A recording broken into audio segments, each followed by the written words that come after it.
그렇게 표현해요. 당일만 쓸 수 있는데.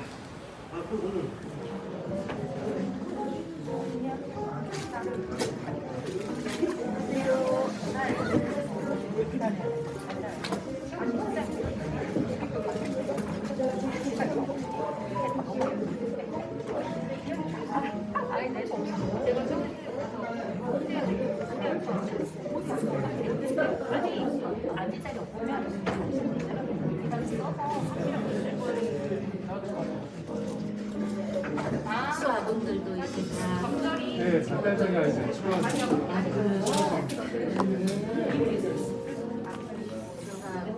수아동들 지도하고 있어서. 와, 네네.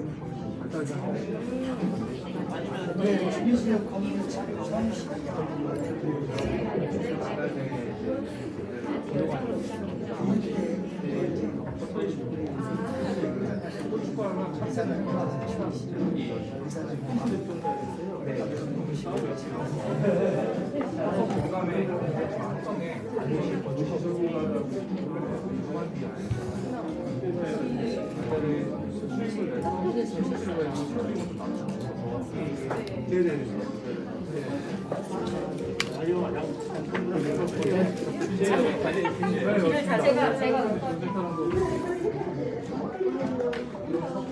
네, 아니 제가 좀 본 것 같습니다. 저희도 쪽에도 이렇게 행사에 오셨잖아요. 그걸 좀 많이 들으니까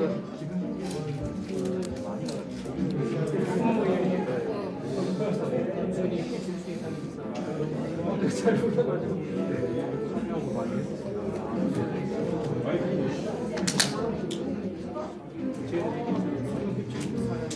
아, 네.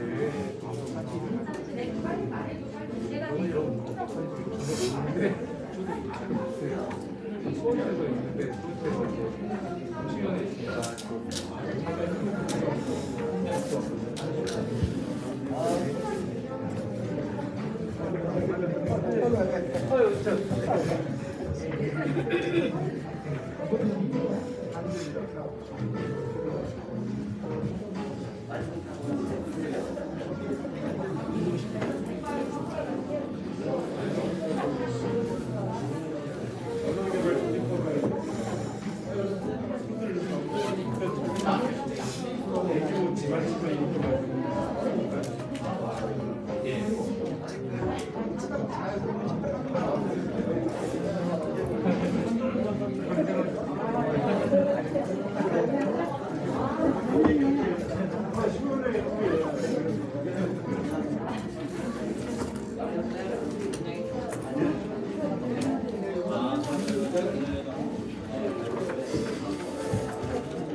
어제도 새로 왔어요.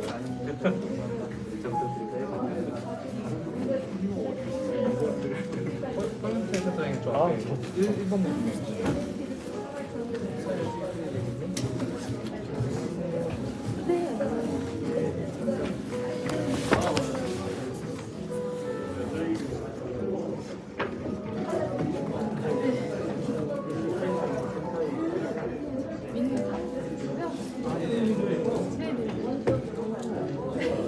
제가 예전에 세계 매달 때 있었거든요. 장미의 저장이.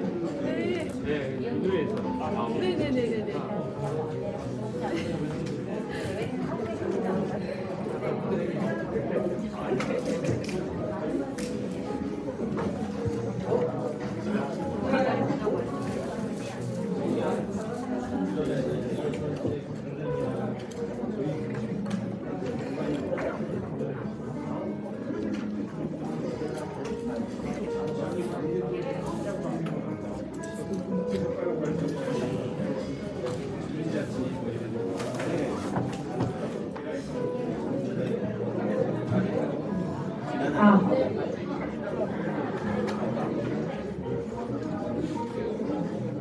잠시 후 2분 뒤에 시작. 시작을 하도록 하겠습니다.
네, 자리에 앉으시면 시작을 하도록 하겠습니다.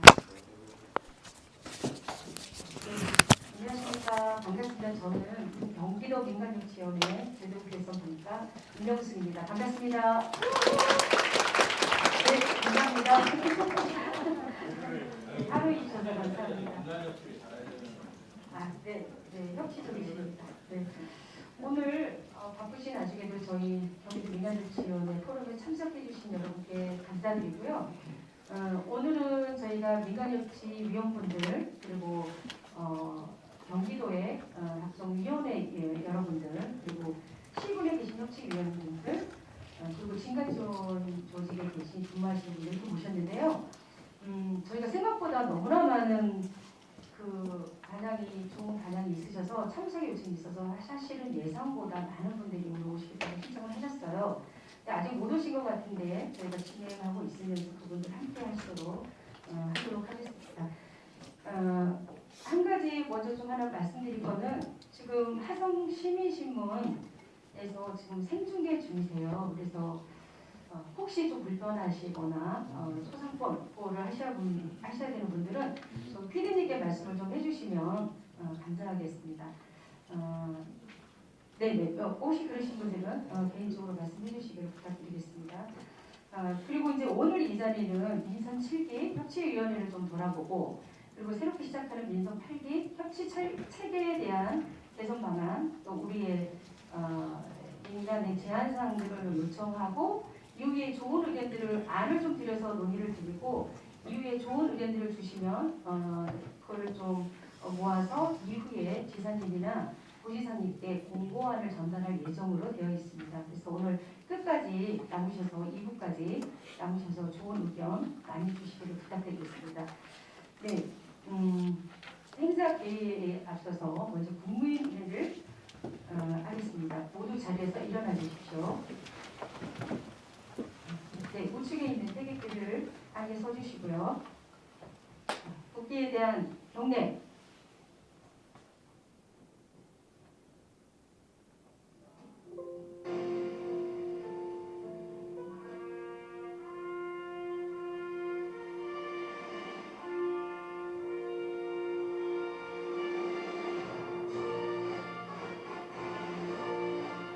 나는 사랑스러운 태극기 앞에 자유롭게 깊고 정의로운 대한민국의 무궁한 영광을 위하여 충성을 다할 것을 굳게 다짐합니다.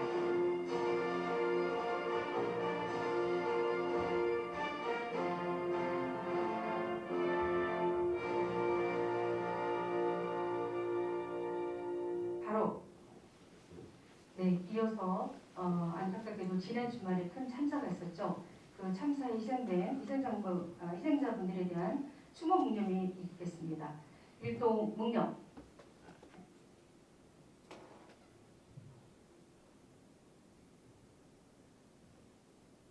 바로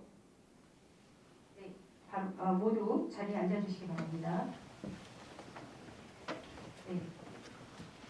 오늘 사실은 경제부지사님들 좀 모시고 여러분들 모시고 좀 저희가 의원님들 모시고 좀 함께하고 싶었는데 지금 의회 일정이 있어서 참석을 하지 못하신 거 양해 부탁드리고요.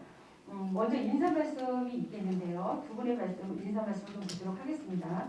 먼저 저희 경기도 민간협지원의 공동부위원장님이신 최순영 위원장님 모셔서 말씀 듣도록 하겠습니다. 큰 박수를 환영해 주십시오.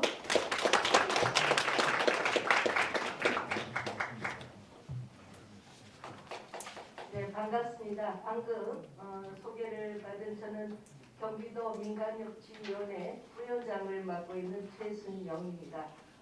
바쁘신데도 불구하고 이렇게 각각 지역에서 많은 분들이 오셔서 정말 오늘 기분이 좋습니다. 경기도의 뭔가는 잘 될 것 같은 느낌이 듭니다.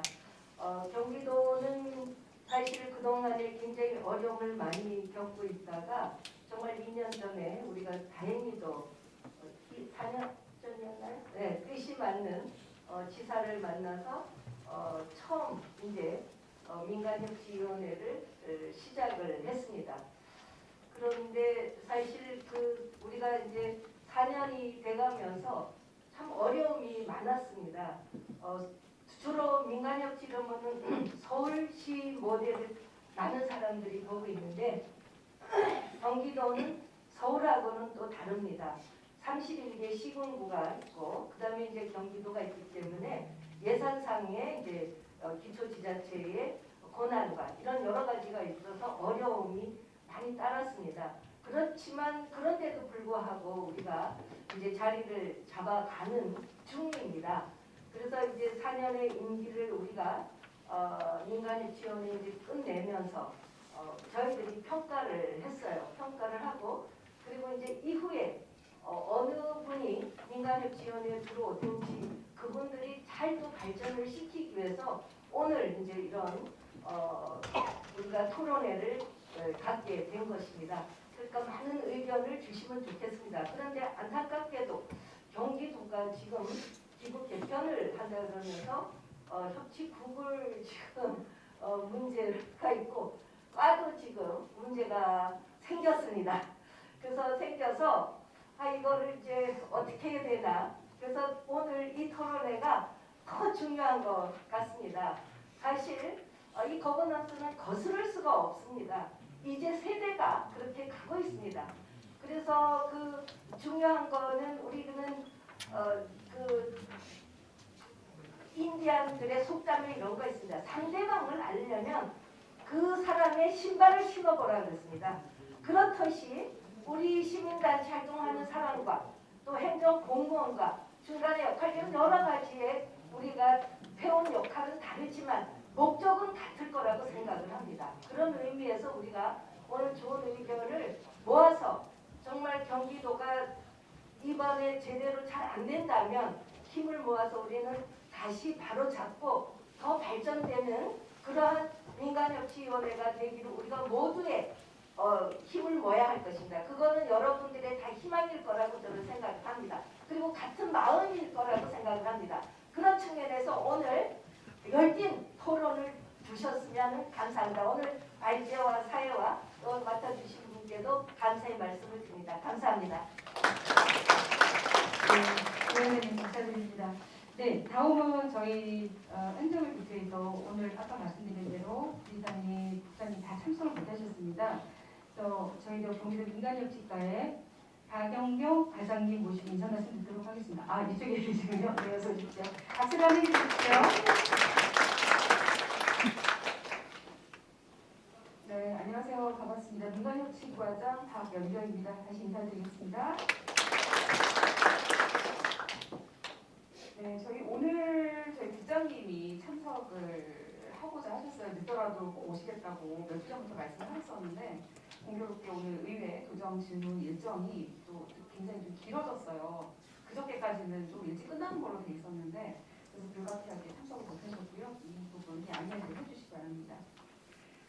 지난 주말에 이태원 참사가 있었죠. 그래도 또래 아이들을 키우는 부모 입장에서 정말 안타까운 일이었는데요. 저희 이제 이 참사로 인해서 11월 5일까지 국가 애도 기간으로 또 선포가 되고 그래서 저희 자치단체에서는 모든 행사를 전면 취소하거나 연기하도록 저희 지침이 사실 있었습니다. 그래서 저희 이번에 포럼에 대해서도 저희가 이제 논의를 했고요. 또 다행히 일단 개최하는 방향으로 그래서 오늘 이 자리가 있는 것 같고 지금 이번 포럼이 저희가 작년에도 코로나로 인해서 개최를 못했었고 2년 만에 개최되는 포럼입니다. 그리고 오늘 정말 많은 분들 70여 분이 좀 신청을 하셔서 참여를 하고 계시고 무엇보다도 협치에 대한 기대와 열망이 좀 많으신 것 같고 참석해 주신 여러분들께 다시 한번 감사의 말씀을 드립니다. 그리고 이번 포럼을 준비하기 위해서 애써주신 민간협치위원회 제도 개선분과 박완기 분과장님과 윤명수 총무님께도 다시 한번 감사의 말씀을 드립니다. 그리고 오늘 이제 주제가 민간협치 활성화 방안과 경기도 협치에 나아가야 할 방향을 세 분께서 오늘 발제를 준비를 해주셨는데 다시 한번 감사의 말씀을 드리고요. 그리고 오늘 민간협치 부제가 왼쪽에 보시면 변화와 기회를 만드는 경기 협치라고 되어 있죠. 저희 이제 도의 담당자인 우리 김영란 주무관이 이제 만든 문구입니다. 그래서 이것을 또 주제로 해서 참석하신 여러분들과 함께 토론의 시간도 오늘 준비가 되어 있고 저희 지금 이제 우리 최수영 우리 위원장님이 오늘 아까 이제 조직에 대해서 말씀을 해주셨는데 사실 저는 오늘 제가 공식적으로 말씀을 안 드리려고 했었어요. 근데 조직 개편 안에 저희 소통협치국이 일단 폐지가 되고 저희 민간협치과도 일단 폐지가 되는 방향으로 안이 좀 나와 있어요. 지금 현재 입법 예고가 되어 있고 의회에 통과가 되면 이제 실행이 될 것 같은데 저희도 이제 아쉬움이 있지만 이 기능과 역할이 달라지거나 없어지는 건 아닌 거고요. 이 부분은 이제 반드시 필요한 부분인 거잖아요. 그래서 이거 확정된 건 아니니까 오늘 좀 많은 활성화되고 발전 방안에 대해서 좀 논의를 했으면 좋겠고요. 지금 이런 포럼도 마찬가지고 민간 협치에 대한 부분들 오늘처럼 앞으로도 저희가 여러분들의 의견을 많이 듣고 나누는 이런 자리를 좀 더 많이 만들 수 있도록 노력하고 실제로 협치가 실제 작동이 되고 구현이 될 수 있도록 이렇게 노력을 하겠고요. 협치 현장에서 다시 뵐 수 있도록 기대를 하고 먼저도 함께해 주신 여러분들께 다시 한번 감사의 말씀을 드립니다. 고맙습니다. 네, 과장님 감사드립니다. 네, 다음은 저희가 이제 오늘 저희가 세 분의 발제를 듣고 이후에 3시 반모드는 2부 순서로 여러분들의 의견을 모으는 열린 토론의 시간입니다. 그래서 먼저 발제를 들을 건데요. 발제를 듣기 전에 또 혹시나 일찍 가시는 분들이 있고 그러실 것 같아서 기념사진 하나 찍겠습니다. 약간 번거로우시더라도 앞으로 좀 나와주셔서 기념사진 간단히 찍고 시작하도록 하겠습니다. 네, 나오실까요? 네.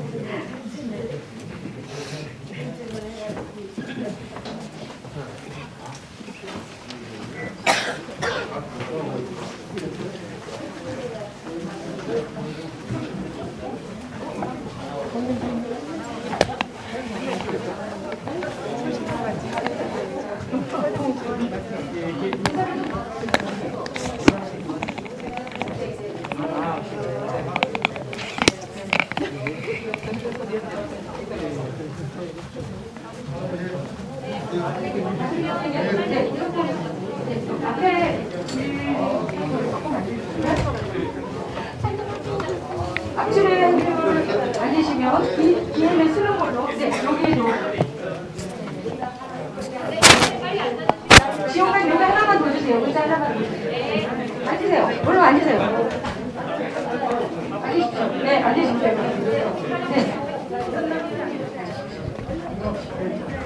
네. 과장님, 팀장님도 다 나오시기 바랍니다. 과장님, 팀장님 얼른 나오세요. 과장님, 팀장님 사진 촬영. 앉으시면. 네. 앉으시면 되겠습니다. 자, 네. 자, 다 나오셨나요? 다 오셨습니다. 다 보이실까요? 네. 테이블 때문에 예쁘게는 안 나오겠지만 이거도 하겠습니다. 찍겠습니다. 하나, 둘, 셋. 뭐 하나 할까요? 혹시 하나 네, 민간협 치료하겠습니다. 좀 화이팅인가요? 사랑합니다인가요? 화이팅! 하트? 하트로 원하실까요? 자, 민간협치 사랑합니다. 네, 됐나요? 네, 수고하셨습니다. 네. 아유, 감사합니다. 네.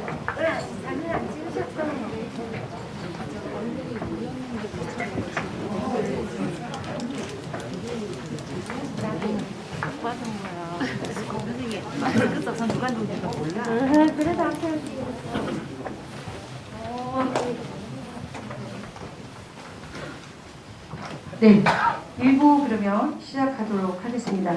1부 제일 먼저 순서로 경기도 민간협치 현황과 과제에 대해서 경기연구원 최준규 박사님 나오셔서 발표해 주겠습니다. 큰 박수를 환영해 주시기 바랍니다.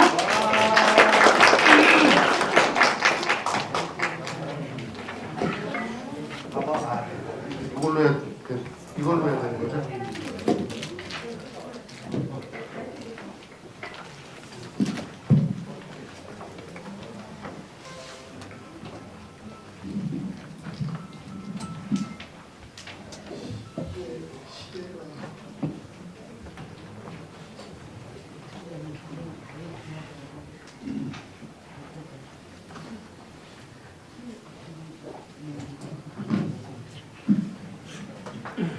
네, 안녕하십니까. 방금 소개받은 경기연구원의 최준규라고 합니다. 오늘 굉장히 많은 분들이 오셨고 반가운 얼굴들도 너무 많아서 굉장히 즐거운, 개인적으로 굉장히 즐겁고 의미 있는 자리라고 생각을 합니다. 후반부에 논의하실 시간들도 있으셔야 될 것 같아서 발제는 최대한 간단하게 시간 내에 진행을 할 수 있도록 하겠습니다. 오늘 제가 요청받은 내용은 경기도 민간협치 현황과 과제라고 되어 있지만 사실 타 지자체에서 진행됐던 사례들과 경기도를 비추어서 시사점들을 좀 도출했으면 좋겠다라는 내용이었고요. 그런 것에 맞춰서 타 지자체에서는 어떻게 진행되어 왔었는지 내용들을 좀 중심적으로 살펴보고, 그렇다면 민선 7기 경기도는 어땠는지에 대한 개인적인 의견을 덧붙이도록 하겠습니다. 물론 이게 보시기에는 저 역시 그냥 외부에서 보는 것이 아니라 이것이 누군가의 성과물이 아니라 어떻게 보면 민선 7기 동안 여기 계신 모든 분들 그리고 도에서 활동하시는 다양한 부분의 정책 담당자들, 관계자분들이 함께 만들어 놓은 거기 때문에 누구든 그 평가에서 자유로울 수도 없고 이것들이 그냥 외부의 일로 쉽게 평가할 수 있는 내용은 아니라고 생각을 합니다. 다만 민선 8기 그리고 한 발짝 더 나아가기 위해서 그동안에 우리의 활동들이 가지고 있던 의미는 뭐고 시사점이나 개선할 부분은 뭔지 좀 조심스럽게 짚어보는 형태로 그 슬라이드를 구성을 했고요. 전반적으로 추진 배경 같은 경우 여기 계신 분들 다 너무 잘 아시겠지만 협력이라는 것들이 없이는 더 이상 정책에 대한 효과적인 추진, 의미 있는 추진이 없어졌다. 그래서 원론적으로 거버넌스 형태의 정책 추진 방식이 필요하다라는 관점이 하나가 있었고요. 그리고 두 번째로는 도전 과정에서 협력이라는 형태가 조금 더 수기성을 강조하는 형태로 바뀌어야 된다. 그러니까 지금까지도 협력이나 참여에 대한 프로세스는 지속적으로 나타나 왔었습니다. 하지만 그런 것들이 실질적으로 정책 과정에 반영되지 못했다. 혹은 그것들이 제도적으로 안착하지 못했다라는 것들이 민간협치라는 것들이 제도적으로 들어오게 된 가장 핵심적인 이유였기 때문에 또 한 꼭지의 개념은 좀 더 구체적으로 협력 과정에서 그것들의 실효성을 갖는 수기성을 강화하는 방식으로 제도화될 필요가 있겠다. 그리고 세 번째는 정부혁신이라는 측면에서 추진된 측면이 있습니다. 정부혁신이라는 것들이 뭐 이전 정부부터 꾸준히 추진되어 왔죠. 근데 이전 정부의 정부혁신이라고 얘기했던 부분은 상당 부분 행정의 효율화 쪽에 초점을 두고 있었던 부분입니다. 그래서 뭐 NPM이라든가 뭐 민영화라든가 이런 방식의 행정 효율화 방식이 초점을 뒀다라면 이전에 문재인 정부 때 추진됐던 정부혁신은 행정이 일하는 방식을 변화시키자 라는 정도에 초점을 두고 진행되는 측면이 있고, 그 일하는 방식의 변화라는 것, 행정이 일하는 방식의 변화를 정부혁신으로 표현하고 그 가장 핵심적인 가치로 협치라는 것들을 넣었다. 그래서 크게는 협력의 필요성, 그리고 협력의 실효성, 그리고 행정문화의 변화라는 세 가지 초점을 가지고 협치라는 것들이 들어왔고, 민선 7기 경기도도 그런 아젠다를 어떻게 제도적으로 소화할 것인가에 대한 고민을 해왔다라고 저는 생각을 하고요. 그런 문제의식 속에 민선 7기는 협치의제가 지자체 차원에서 가장 확장적으로 제도화됐던 시기입니다. 그래서 관련된 안건들을 몇 가지 대표적인 유형별로 살펴봤으면 좋겠다라는 생각을 한 4가지 사례들을 가져왔습니다. 우선은 크게 이게 뭐 소개된 사례는 아닌데 울산광역시 사례를 먼저 소개해 드리려고 합니다. 울산광역시 사례는 뭐 뒤에 제가 뭐 이거는 뭐 학술적으로 제가 아직까지 정치하게 개념화하거나 이런 것들은 아니지만 저는 공론화 중심의 모델이다라고 소개를 하고 있습니다. 울산 민관협치회의는 지금 운영위원회와 공론화위원회, 분과위원회로 구성이 되어 있고요. 이 울산시 민관협치 조례가 통과되기 전까지 울산시에서는 울산시 미래전략회의라는 것들이 민과 관이 공동으로 한 2년 동안 운영을 해왔고, 거기서 가장 핵심적으로 논의됐던 것들은 민간에서 제안되는 아이디어를 행정이 좀 받아들일 수 있는 구조를 갖고 가자라는 거였습니다. 그래서 협치라는 구조가 들어오기 전에도 시민다듬이방이라는 형태로 의견들을 수렴하는 기재들을 정책사업으로 운영을 해왔고, 그리고 행안부 사업 가운데 일종의 리빙랩 사업 같은 케이스를 지역사회 문제 해결 플랫폼이라는 사업을 받아서 2019년도부터 지금까지 운영을 하고 있습니다. 그것과 이러한 의견 수렴 기재들을 어떻게 대표적인 시정사업으로 소화해낼 거냐라는 부분을 협치회의 안에서 공론화위원회에서 그 역할들을 담당하도록 설계되었고요. 그렇기 때문에 민간협치회의가 협치 문화에 대한 내용, 협치 교육이나 학습에 대한 내용도 일부 포함하고 있지만 가장 핵심적인 것들은 울산시 안에 시민의 의견을 어떻게 정책 영역으로 끌어들일 거냐라는 부분에 초점을 두고 있는 공론화 운영 모델로 살펴볼 수 있겠다. 그래서 지역사회 문제 해결 플랫폼이나 시민다듬이방 등을 통해서 들어오는 의제들을 협치회의 공론화위원회에서 선정하고 공론화 과정에 대한 서포트를 하는 방식으로, 그 이외에도 여러 가지 사업이지만 이 사업을 중심으로 협치가 좀 돌아가는 측면들이 있었고요. 그래서 뭐 지역사회 문제 해결 플랫폼이라든가 시민다듬이방의 프로세스와 협치회의가 같이 움직이는 형태, 그리고 이 안에서 돌아온 의제들은 이 협치 의제들이 정책화되는 과정에서 정책부서들이 연결되는 방식으로 이제 전체 시정에 결합되는 방식을 넣고 있다.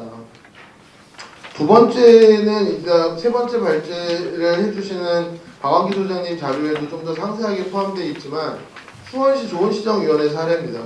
수원시 같은 경우는 좋은시정위원회라는 시정 전반에 대한 자문기구에 대한 기능과 함께 협치조례를 동시에 운영을 하고 있습니다. 물론 이제 담당 부서는 시민협력국인가요? 시민협력국 시민정책팀에서 운영을 하고 있는 걸로 같은 팀에서 분리돼서 운영을 하고 있지만 어쨌든 일반적인 협치 기제와 별도로 좋은시정위원회를 민선 6기, 7기 계속적으로 운영을 해왔고요. 5개 분과 5개 분과와 전체를 총괄하는 기획조정위원회에서 시정 전반의 사업들을 모니터링하고 사업을 제안하거나 정책을 연구해서 시정에 제안하는 역할들을 좋은시정위원회에서 하고 있다. 이것들을 100% 협치의 구조로 협치의 하나의 구조일 수 있겠죠.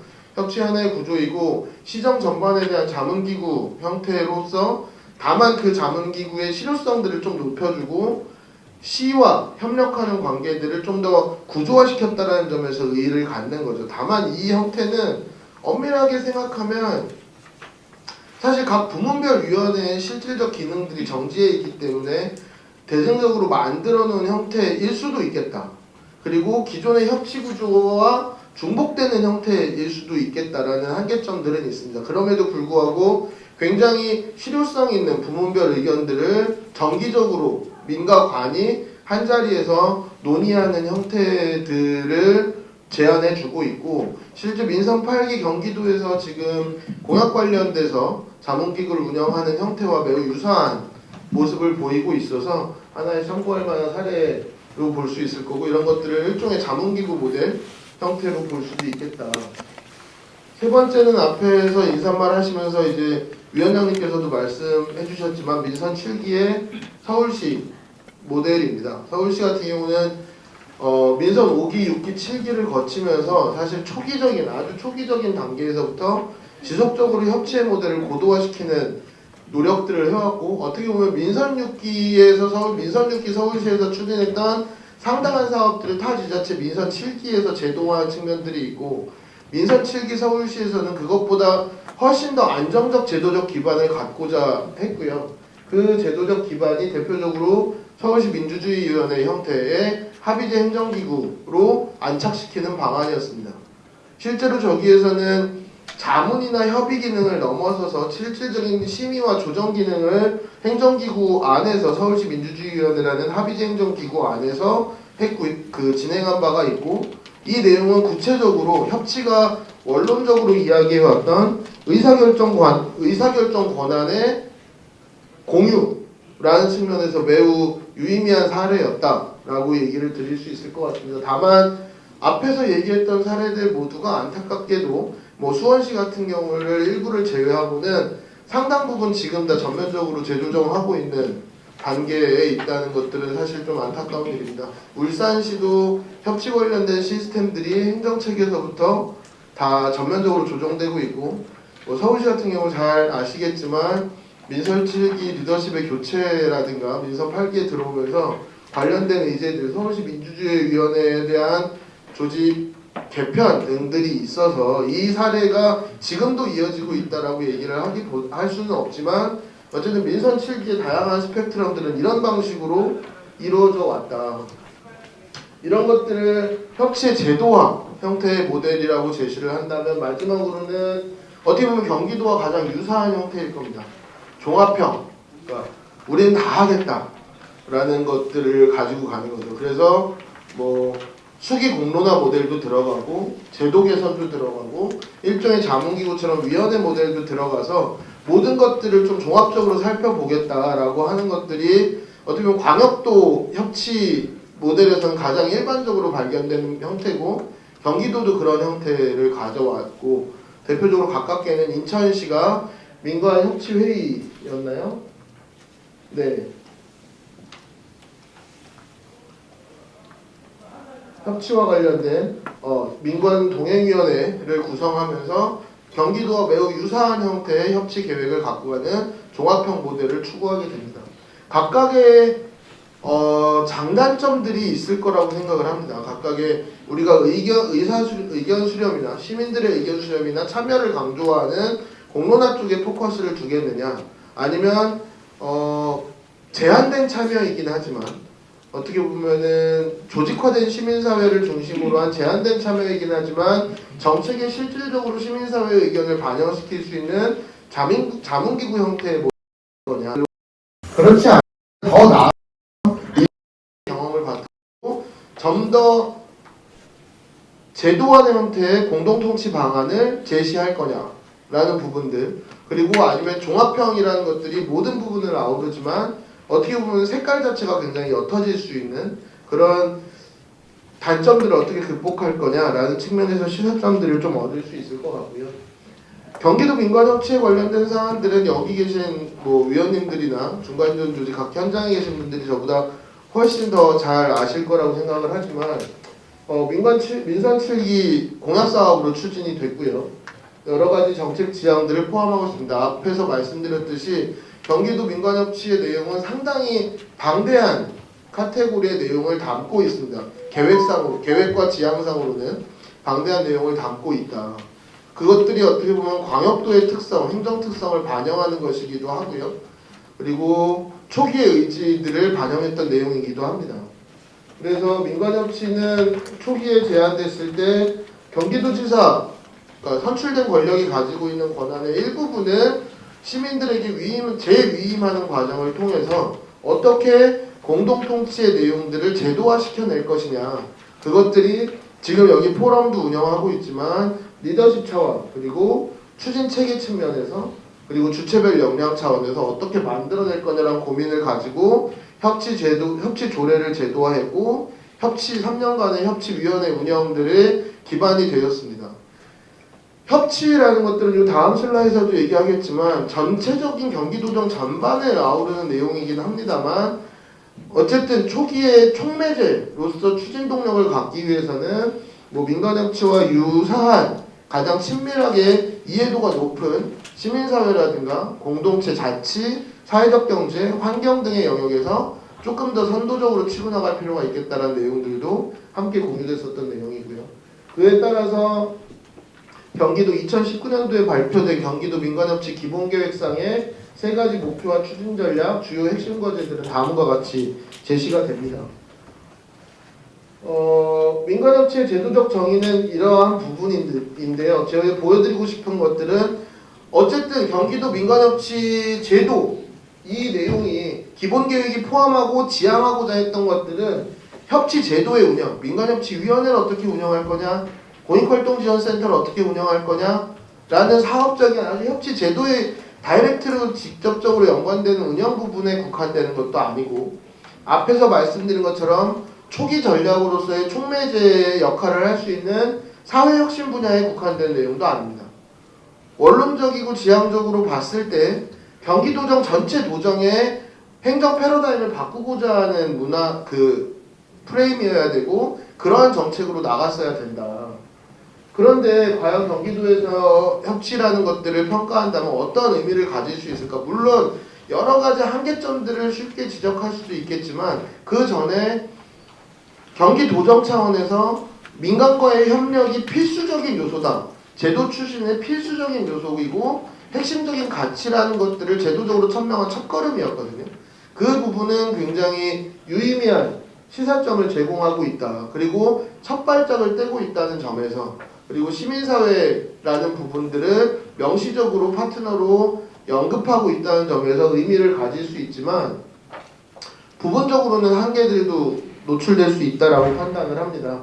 이후에 이어지는 발제에서 좀 더 디테일하게 얘기가 되겠지만 협치라는 것들이 앞에서 강조한 것처럼 도정 전반에 대한 문화를 바꾸는 형태로 진행이 되어야 함에도 불구하고 사실 여러 가지 맥락들이 여러 가지 환경적인 한계들이 있었지만 협치 안에서 실시됐던 사업들이 굉장히 단위 사업 중심으로 돌아간 측면들이 있었다. 예를 들어서 정책축제 같은 경우들이 하나의 수기성을 가진 시스템으로 안착하기보다는 연말에 진행되는 일회성 행사의 하나로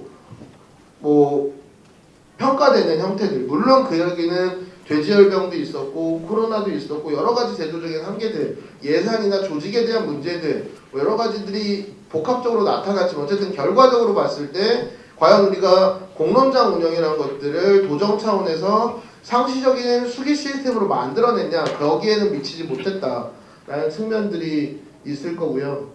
권한위임이라는 측면에서 협치과는 어떠한 권한을 행정권한을 함께 결정하는 권한을 부여받았느냐. 물론 여기에는 주민참여 예산 500억 가운데 한 100억 정도가 협치 예산으로 편성되면서 그 내용들에 대한 부분들이 제도화되는 가시적인 성과들도 얻었고 청년이나 여성 거버넌스 기구를 통해서 주민참여 예산의 일부를 확보하는 방식들의 진일보한 제도적 성과들도 얻었습니다만 실제 운영 성과 측면에서 바라볼 때 참여 예산과 협치 측면의 자체적인 운영 예산은 운영 메커니즘이 좀 다른 여러 가지 한계들로 인해서 실제 주민참여 예산 안에 협치 예산이 그렇게 활성화되지는 않았다. 그리고 그것들이 원론적으로 도정에 대한 공동 의사결정이라는 부분에 부합하는 것이냐, 아니면 조금 더 양보한 1차적으로 후퇴한 공모사업의 또 다른 모습이냐, 그런 부분들에 대한 제도적 평가들도 좀 필요할 수 있겠다라고 생각을 합니다. 뭐 오늘 만들어진 자리가 그런 목적에서 일어나는 내용이겠지만 민선 8기의 제도적인 상황들이 상당히 많이 바뀌어 있습니다. 지금 조직 개편의 내용도 아주 단기적으로는 조직 개편의 내용도 그렇겠습니다만 민선 8기 문재인 정부를 지나오면서 사실 협치와 유사한 형태의 제도적 프레임들이 굉장히 많이 들어왔습니다. 대표적인 것들이 사회적 가치와 관련된 내용들입니다. 물론 이것들도 지금 중앙정부 단위에서 상당히 후퇴해야 하는 측면들이 있지만 현재 경기도에서 민간협치 기본조례와 함께 사회적 가치 기본조례가 만들어져서 운영되고 있거든요. 지속가능 발전이나 사회적 가치 같은 경우는 산출되는 결과물들에 초점을 두고 있지만 민간협치도 역시 공익적 가치와 사회문제 해결이라는 것들을 목적으로 두고 있다는 점에서 유사성을 가지고 그 운영 기제에 있어서는 민간 간의 협력, 시민사회의 참여를 핵심 기제로 하고 있다는 측면에서 여러 가지 중복적인 요소들이 있습니다. 그 중복적인 제도적 요소들을 민선 8기에 어떻게 통합적으로 갖추어 갈 거고 그 여러 가지 조례 자치법규상에 규정되어 있는 내용들을 중복되지 않고 효율적이고 효과적인 체계로 어떤 행정체계 안에서 만들어갈 것에 대한 선제적인 고민들이 필요한 시점이다 라는 내용을 제시를 드리고, 어떻게 보면 조직 개편이라는 것들이 일부 후퇴된 내용으로 보여지고 실망감이 있으실 수도 있겠지만 그 1차적인 조직 개편 안에 멈추지 않고 경기도의 행정 패러다임이라는 것들, 행정문화라는 것들이 혹은 일하는 방식이라는 것들이 변화해야 된다는 공감대가 있다라면 민선 8기 어떤 행정체계 안에서 우리가 이것들에 대한 어떻게 보면 중복적으로 막 제한됐던 것들을 종합적으로 모아서 민선 8기에 업그레이드된 협력 체계를 구축해 갈 것인가, 뭐 이거는 행정체계에 대한 내용과 더 나아가서는 여기에 다양한 중간지원주 중에서도 오셨는데 뭐 새로 설립된 사회적경제원, 공익활동지원센터, 자원봉사센터, 마을공동체지원센터 등 유사 분야의 중간지원 조직에 대한 체계나 역할 및 기능은 어떻게 재설계할 것인가라는 내용까지 함께 고민될 필요가 있겠다. 이 정도의 시사점들을 말씀을 드리면서 저한테 부여된 발제 시간을 마무리하도록 하겠습니다. 감사합니다.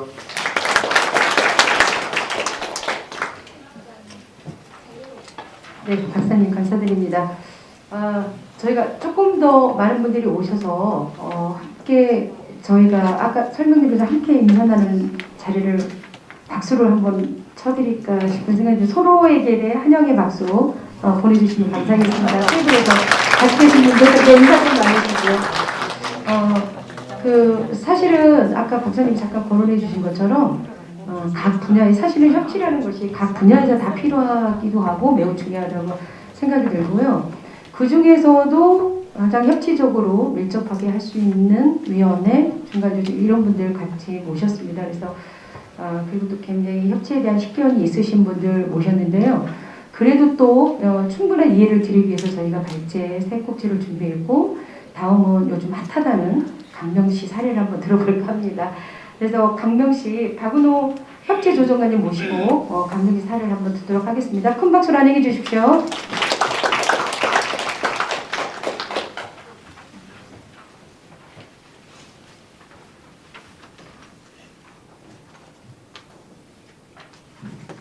네, 안녕하세요.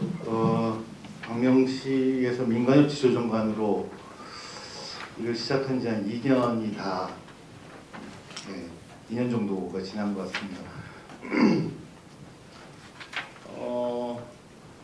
저는 이제 그 이전에는 그 군포에서 민선 7기 때 처음부터 이제 협치에 대한 준비 TF를 이제 결합을 했고 심사에서 활동을 해왔습니다. 광명에서는 민선 7기 들어와서 민간 협치에 관한 좀 구체적이고 기반적인 내용들이 쭉 그 진행이 되었었는데 뭐 어느 도시나 마찬가지겠지만 이전에도 저희가 90년대 말부터 거버넌스라는 표현을 썼고 그것을 우리가 협치라고 얘기하기보다는 통치에서 나오는 치자를 쓰기보다는 민관 협력으로 많이 썼었죠. 그래서 그런 경험도 광명도 갖고 있습니다. 그 중에 이제 몇 가지만 좀 말씀을 드리자면 그 지방의제 실천협의회라든지 지역사회 보장의 부채는 이게 뭐 법으로 내지는 그 로컬 아젠다 21을 그 국가 광역 기초에서 그 계획을 세우면서 시작이 함께 된 것이고요. 그다음에 광명시는 주민자치회가 주민자치위원회에서 시범사업을 약간 그 거쳐서 재작년에 전동이 주민자치회로 전환을 했고요. 그다음에 참여예산제도 하고 있는데 다른 지역과 약간 다른 것은 그 주민자치회에서 사용할 수 있는 그 참여예산으로 보면 그 주민들이 내는 주민세의 일정 부분을 그 환원을 다시 해서 주민들이 사용할 수 있는 그러한 그 경험들을 현재 하고 있고요. 그 이전에 그 민관력 경험으로는 위에 나와 있는 이제 두 가지 같은 경우에 그 시민들이 시민대책위를 만들고 그 시 행정부와 그 다음에 시의회가 거기에 함께 동의하면서 공동대책위원회를 해서 왼쪽 것은 그 지화화를 하기로 해서 이제 그 좀 정리가 된 사항이고요.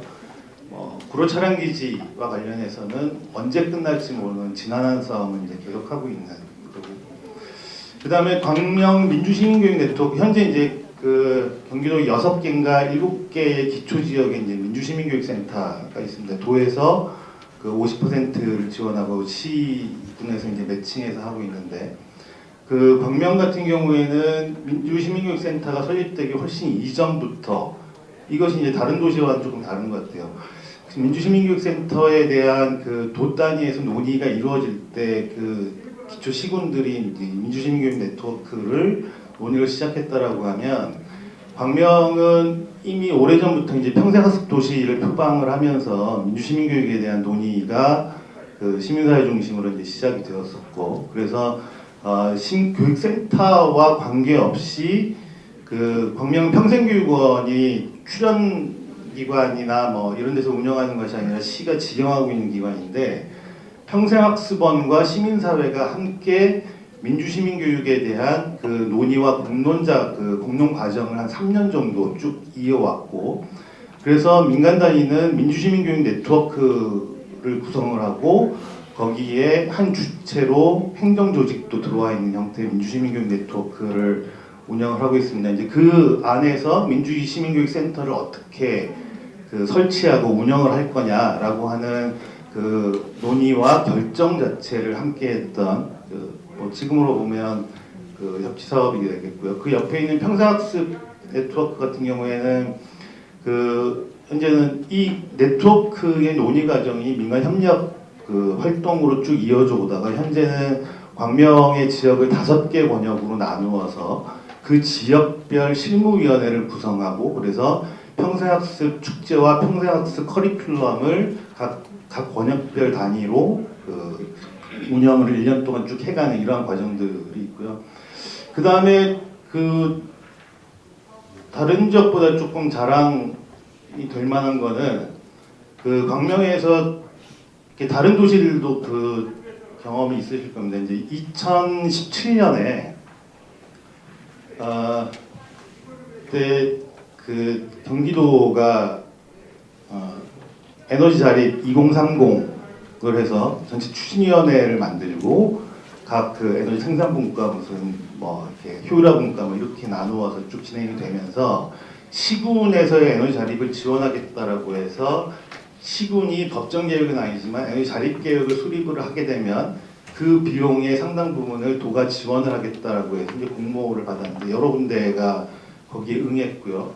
대부분 보면 그냥 쉽게 용역 하나 처리하듯이 컨트롤 C, 컨트롤 V 하는 형태로 했다라고 하면 광명시 그 에너지 자립 계획, 그 에너지 계획 수립을 위한 시민 계획단을 구성을 했어요. 그래서 여기서 이제 수기 공론 과정을 거쳐서 에너지의 사용량에 대한 감축 목표도 그 시민들이 합의해서 설정하고, 그렇게 해서 에너지 비전을 선포하고, 그렇게 된 이후 과정에 이제 실천 사업으로 에너지 생산 규모를 늘리는 것도 있고 뭐 여러 가지가 있습니다만, 그 중에 이제 된 것도 있고 안 된 것도 있지만, 대표적인 것이 행정 조직 속에 이제 기후 에너지과를 설치해서 전담 부서를 만드는 것, 그 다음에 기후 에너지 센터를 전국 기초 단위로는 최초로 만들어서 그 시민들과 협력하는 중간 지원 조직을 만든 것, 그 다음에 다른 지역도 뭐 그런 것들이 있지만 그 지역의 이제 에너지 협동조합을 적극적으로 그 행정이 지원하고 그 자리 잡을 수 있도록 뭐 지원하는 거, 이런 여러 가지들. 그 다음에 현재는 이제 기후 의병 이런 프로그램을 하고 있고, 뭐 아직까지 모자란 점들이 많지만 어쨌든 시민들이 수십 명이 함께 모여서 몇 주 동안에 함께 학습하고 함께 그 수기하고 논의해서 만든 계획들, 이런 과정들을 좀 갖고 있었습니다. 속도를 좀 내야 될 것 같습니다. 이런 경험들이 있어서 광명은 이제 그 협치가 민선 7기부터 본격적으로 시작되었는데, 민선 5기, 6기 때는 그 시민소통위원회라고 해서 예전에 있었던 시정자문위원회에서 약간 발전된 형태, 그러니까 그 시책 설명하고 그냥 점심 먹고 끝나는 것이 아니라 시책 설명하고 질문 받고 그 다음에 시민들의 제안 받고 해서 나중에 그 한 번 정도의 피드백을 하는 정도의 시민소통위원회가 한 8년 정도가 이어졌었는데, 이것에 대해서 그 옛날에 시정자문위원회랑 그 사실 달라진 게 뭐가 있느냐, 약간 변한 것 빼고는 본격적으로 그 하자라고 하는 지역사회 논의와 행정의 반성도 있었고요. 그렇게 하면서 그 민선 5기, 6기 때에 그 서울이나 이제 그 수원의 그 사례가 그 좀 영향을 좀 줬던 것 같고요. 그래서 시민소통위원회의 한계로는 그 이룰 수 없다라고 하는 적적 그 협치를 도입하자라고 하는 그 내용이 좀 모아졌습니다. 그래서 그 민간협치 활성화 기본조례를 광명도 제정을 하게 되는데, 2018년 민선 7기가 시작되고 나서 약 6개월이 지났을 때 그 민간협치 활성화 기본조례를 속도 있게 그 진행을 했고요. 거기에 따라서 시민참여 커뮤니티라든지 시정협치협의회를 구성을 했고, 20년에 기본계획을 수립을 했고요. 그 다음에 기본계획에 따라서 이후에 몇 차례의 민간협치 활성화 기본조례를 개정을 하고, 그 다음에 그 공론화위원회를 구성을 하고, 실질적인 역할을 그 강화된 역할을 하는 실행위원회의 활동들이 그 진행이 되었습니다. 조례는 다른 곳과 크게 다른 점이 있는 건 아니지만, 어쨌든 대표적으로 그 광명의 민간협치 구조는 시정협치협의회, 시민참여 커뮤니티, 실행위원회, 공론화위원회로 현재 그 구성이 되어 있습니다. 그래서 2020년에 세운 그 기본계획이고요. 아까 그림을 보니까 그 인천 거랑 그 그림의 모형이 비슷한데 그 연구진들이 좀 겹치는 분들이 있어서 좀 그런 것 같습니다. 어쨌든 추진과제에는 8개의 추진과제, 협치 중점 의제 발굴 모니터링부터 문제 해결을 위한 협력 플랫폼 구축까지를 8가지의 추진과제로 해서 그 기본계획을 수립을 했습니다. 각 구조는 시정협치협의회는 25인 이내로 돼 있고요. 그 경기도와 다르게 그 협의회의 위원장 공동위원장으로 돼 있고, 시장과 그 다음에 그 호선에 의한 민간위원장이 그 공동위원장을 하고 있습니다. 그래서 이건 조례상 위원회이기 때문에 그 협치구조에서 어쨌든 최종적으로 그 뭐 뒤바뀌는 경우는 거의 없습니다만 그 최종 승인을 하는 구조로 역할을 자리매김하고 있고요. 실제로 실행위원회 중심으로 그 광명시 협치구조는 그 진행이 되고 있습니다. 매월 한 번씩 회의를 하고 있고요. 그래서 역할은 보시는 바와 같이 협의회 의사결정을 위한 안건 작성 제출하고, 협의회가 위임한 사항들을 하고 있고요. 그 다음에 시민참여 커뮤니티는 뒤에 있겠습니다만 그 5개의 분과 각 20명씩 해서 100명으로 시민참여 커뮤니티가 구성이 되어 있는데, 여기에서 나와 있는 것들을 분과 간 중복이라든지 조정이 필요한 것들을 조정 권고를 하고, 그다음 실행위원회는 각 분과의 분과위원장들이 당연직 실행위원으로 들어오기 때문에 협력적 구조로 진행을 하고 있습니다. 그리고 특히 실행위원회에서는 연초에 계획된 것만 있는 것이 아니라 지역의 현안이라든지 필요에 의해서 여러 가지의 아젠다나 원인들이 발생할 수 있는데, 이럴 경우에 실행위원회는 이 논의들을 이어갈 한시적 조직인 TF를 만들어서 기획과 교육과 이런 여러 가지의 TF를 구성해서 그 문제가 일단락될 때까지 TF 운영을 함께 하고 있습니다. 그 다음에 시민참여 커뮤니티는 저희는 현재 5개 분과가 되어 있고요. 그래서 분과 내에 세부적 문제라든지 아젠다 단위로 해서 소위원회가 구성되어서 실질적으로 활동의 가장 기초 단위는 분과위원회 내의 소위원회 단위로 이루어지고 있습니다. 그리고 공론화위원회는 2021년도 초에 작년에 구성이 되어서 현재 시민공론장을 2개를 진행을 했습니다. 위에 일정 나와 있는 거 좀 설명을 드릴 수가 있겠고요.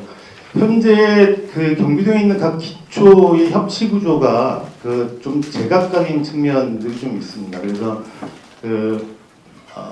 가장 보편적인 방식은 협치 회의라고 하는 총회 개념의 협치에 참여하는 사람들 모든 사람들이 1년에 한 번 정기 총회를 통해서 결정한 이런 방식인데, 저희도 그 방식이 원론적으로 맞다라고 생각하지만 어쨌든 이미 시작하고 있고, 그 다음에 현재 구조가 발전하는 과정에서 언제쯤 전체 협치 회의 구조로 전환될지는 이후에 내부 좀 논의가 필요한 사항입니다.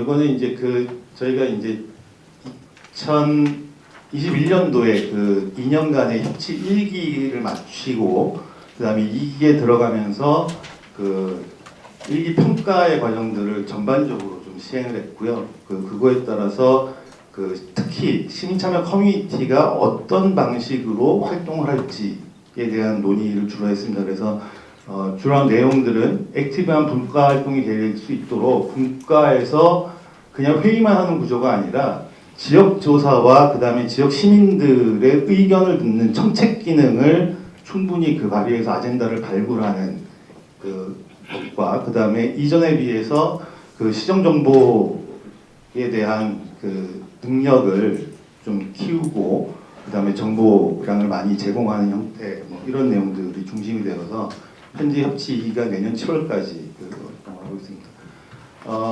21년부터 22년간의 저희 광명의 민간협치 사업이나 활동을 보시면 협치 기구는 아까 말씀드린 4개가 있고요. 그 다음에 이후에 공유활동 지원센터 설립을 위한 규정을 신설하는 것 포함해서 2021년부터 조례 개정 작업을 해서 2022년 4월에 조례 개정을 완료를 하고 현재 광명시 KTX역 부근에 공유활동 지원센터를 내년 5월에 개소를 목표로 현재 진행을 하고 있습니다.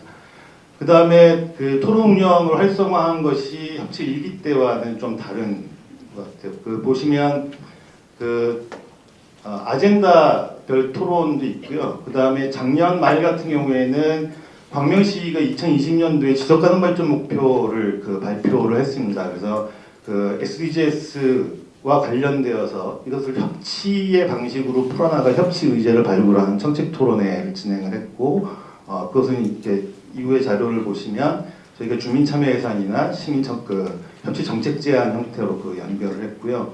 그 다음에 맨 밑에 보시면 분과별 토론회 포럼이 있는데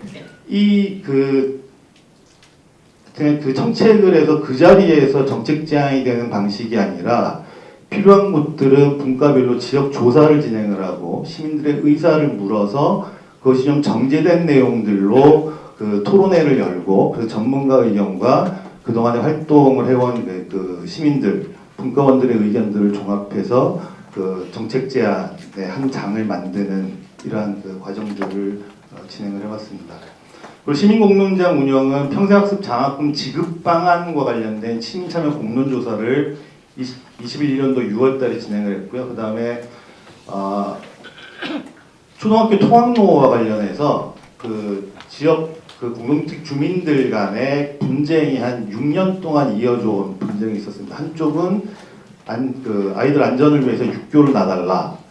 뭐 한쪽은 베트남 아파트 값과 포함되어 있긴 하겠지만 어쨌든 어메니티를 훼손한다라고 해서 반대하는 것이 팽팽히 맞서서 도저히 해결할 수 없는 상황이었었는데 이것이 한 7개월간의 그 지역 주민 대표들이 함께 참여하는 시민 합의회의라고 하는 공론장을 7개월간 운영을 했고요. 거기에서 최종적으로 그 지하보도를 설치하되 그 지하보도가 공동화되지 않도록 시민들이 참여를 해서 그 실제 설계와 그 다음에 그 시공 과정에서 민간 공동기획단을 구성하는 것을 합의해서 그 시에다 제안을 하고 채택을 해서 진행을 했고요. 얼마 전에는 이것을 이제 갈등관리 우수 사례로 해서 경기도 최우수상도 받았더라고요.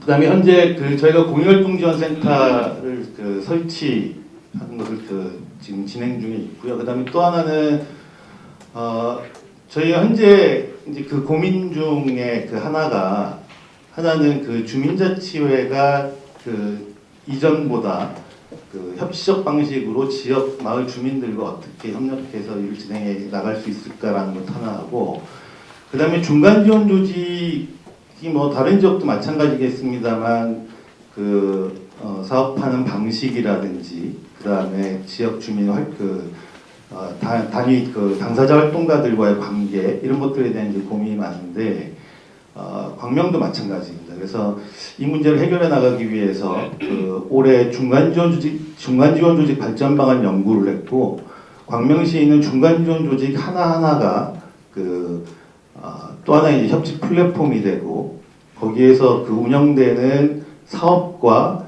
그 다음에 시민들과의 관계에서 진행되고 있는 네트워크 사업들이 협치적 방식으로 진행돼야 된다라고 하는 것들이 고민이어서 그 고민과 중간 지원 조직에 대해서 이제 발전 방안 중에 우선적 방안을 저희가 선택을 해서 그것을 이제 아젠다로 삼아서 아마 중간 지원 조직 운영과 관련된 표준 운영 규정을 저희가 함께 시민들과 함께 만드는 과정에 돌입하지 않을까 싶습니다. 그리고 광명시는 현재 공식적인 민간협치 활성화 기본조례에 의한 협치기구 외에 현재 노인위원회, 일자리위원회, 청년위원회, 청소년위원회, 그 다음에 아리백 시민위원회 이런 여러 가지 위원회가 약 50에서 100명씩 모여서 스스로 주요 정책 토론회를 열어서 함께 결정하고 그것을 예산에 반영하도록 제안하는 이러한 형태들이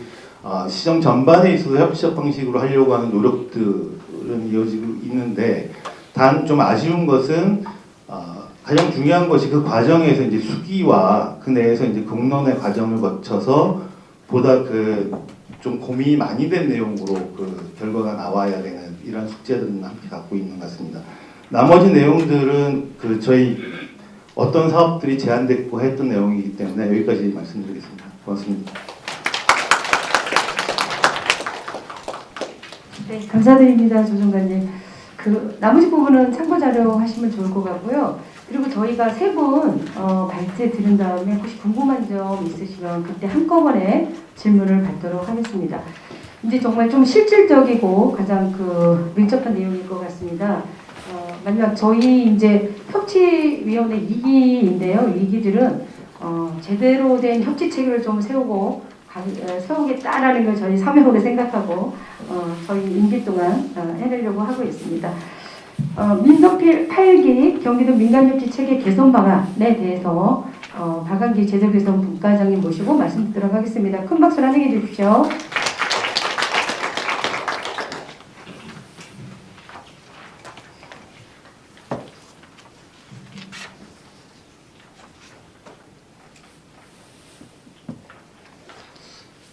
네, 반갑습니다. 앞에 이론적이나 사례들 말씀하셨기 때문에 민선 7기의 큰 흐름하고 8기의 과제 위주로 말씀드리고요. 민간협치위원회나 시민사회의 여러 흐름들이 반영되어 있긴 하지만 이 의견은 전적으로 제 개인 의견이어서 뒤에 토론할 때 정리를 같이 해주시면 좋을 것 같습니다.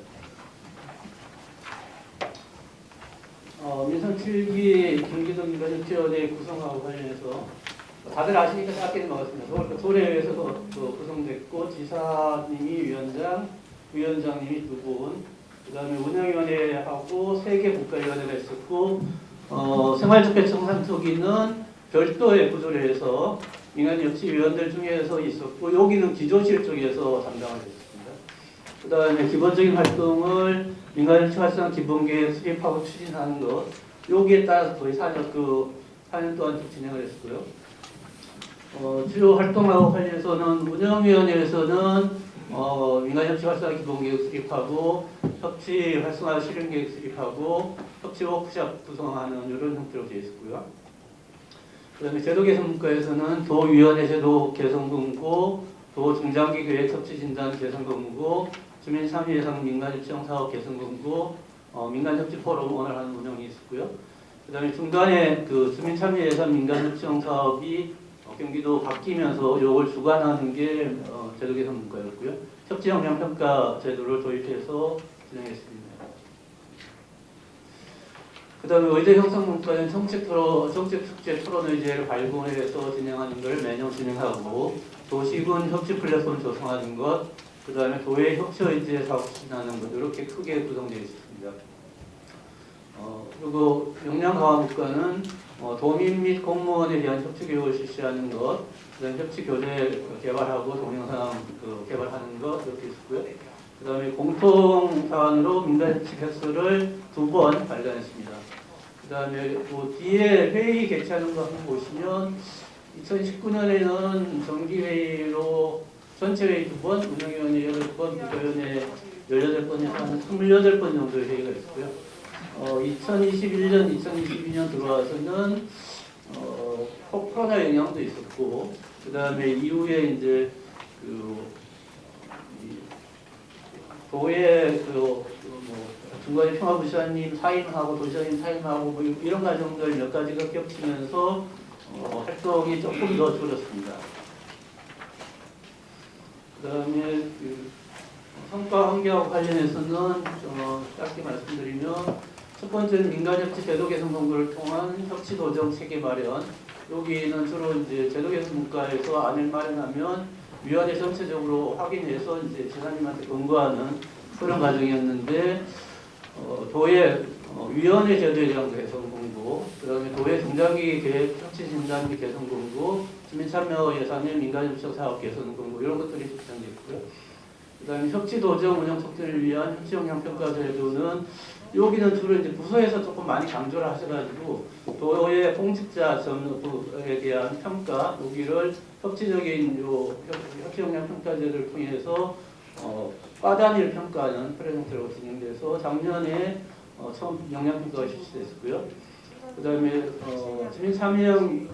주민참여 예산의 민간협치형이 2020년부터 해서 3년 동안 진행됐고 여기는 위원회하고 단체, 그 다음에 시군단체까지도 다 포함되는데 여기서 제안한 사업들에 대해서 수거의 과정을 통해서 그 주민참여 예산을 확정하는 그런 과정으로 되어 있습니다.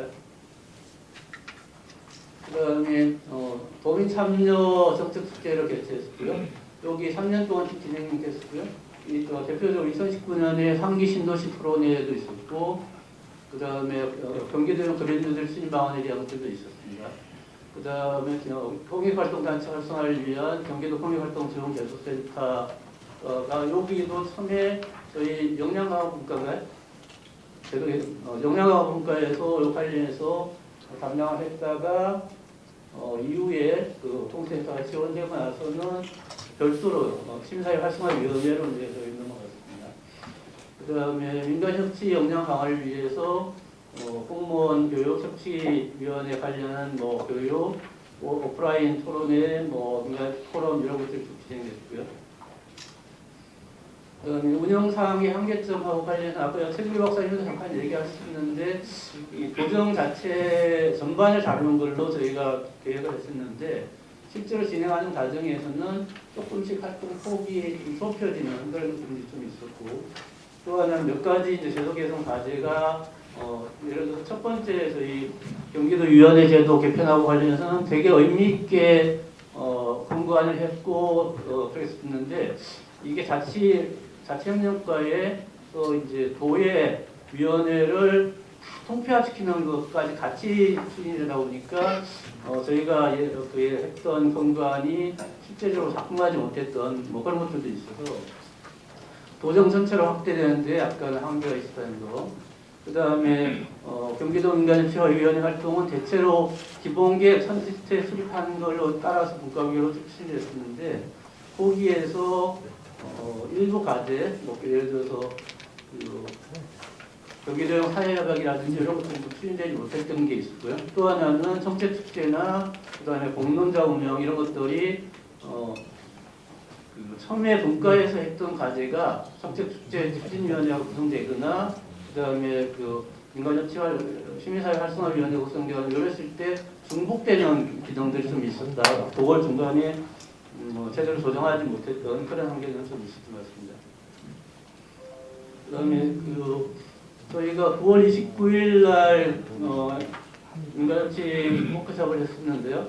여기서 나온 주요 주제가 평가 및 활동 방향에 대한 얘기였습니다. 그래서 그때 민간위원들이 나왔던 얘기들 결론적으로 짧게 소개하면 위원회 위상과 관련해서 협치의 관점에서 고정 전망에 대한 점검 제기했던 거는 기대 좋았던 점, 그다음에 초기에 구치사가 되게 정기적으로 계속 참여했던 거는 잘된 점, 잘된 이유는 초기에 되게 의지가 있었다. 이런 형태로 해서 각 분과 활동, 기본계획 추진과 과제하고 관련된 얘기들을 기대했던 점, 잘됐던 점, 잘된 이유, 그 다음에 아쉬웠던 점, 더 이유 이렇게 해가지고 정리를 했었고요. 그때 나온 워크숍 때 나온 것들이 그냥 참조하시면 될 것 같습니다.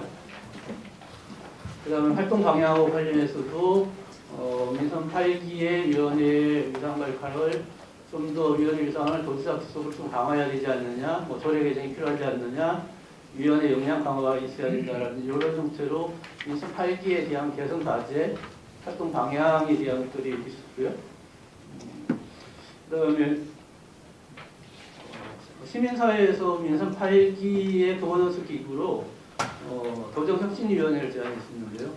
경기시민사회단체연대회에서 정책과제를 만들어서 책자로 발표했었고 그 5대 과제 중에 하나가 경기도 혁신도정위원회를 제안했었고요. 그 다음에 김동연 지사님하고 후보 시절에 5월 16일 날 정책개혁식을 개최했고 인수위원장 공동 간담회를 했었고 또 인수위원회의 연대협치토기에서 보면 민간협치 강화 방안 권고라는 내용도 있습니다. 그 다음에 요거는 시민사회가 그때 경기도 혁신위원회를 제기했던 내용입니다. 세 번째 보면 정책 대안으로 가칭 경기도 혁신도정위원회를 구성하고 경기도정의 전 분야를 망라해서 다양한 도민이 직접 참여하는 경기도 혁신도정위원회를 구성하자는 거. 그다음에 혁신도정위원회가 경기도의 정책 전반 및 도지사 공약을 점검하는 위상을 가진 위원회를 하자는 것. 그다음에 혁신도정위원회는 민간협치기구로 기능하며 전문가, 시민사회 관계자, 경기도 의원, 관계공무원 등 100명 정도를 하자. 이런 얘기를 했고요.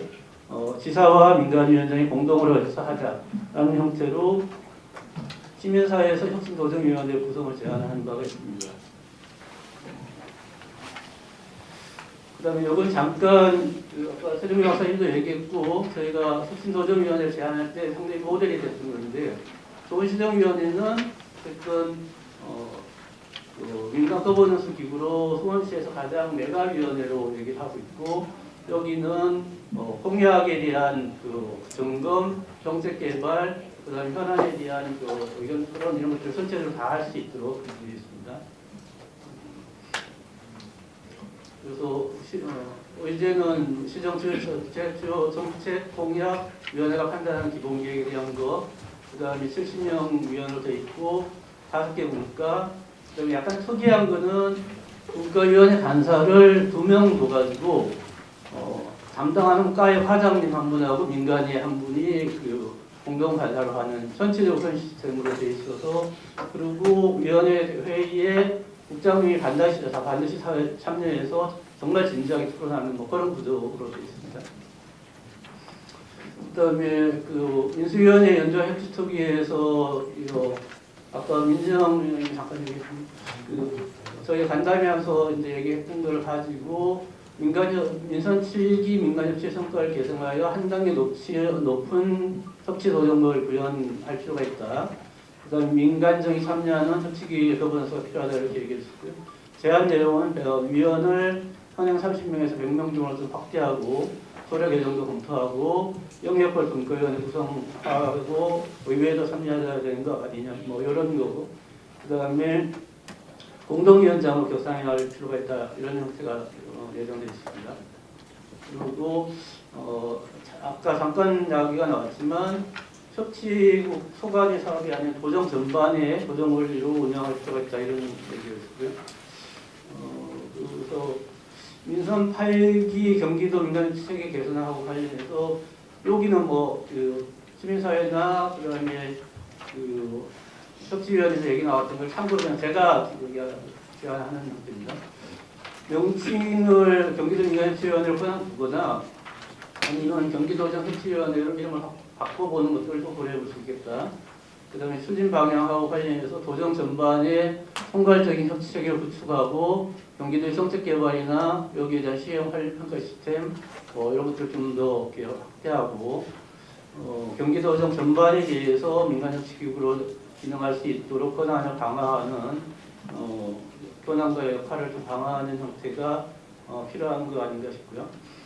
여기는 약간 이제 구성 관련해서 검토해 볼 거는 위원회 위원장, 부위원장 구조를 현재는 도지사와 공동부위원장 형태로 되어 있는데 이런 형태로 놔둘 건지 아니면 공동위원장 형태의 구조로 바꿀 건지에 대한 것들이 하나 검토될 수 있고요. 또 하나 두 번째 분과위원회 및 실행위원회 관련해서는 첫 번째는 경제 일자리, 보건복지 뭐 이런 형태로 예를 들어 수원시의 좋은시정위원회 같이 분야별 영역으로 쭉 해가지고 한 7개 분야를 하는 그런 것들을 하나 생각할 수 있을 것 같고요.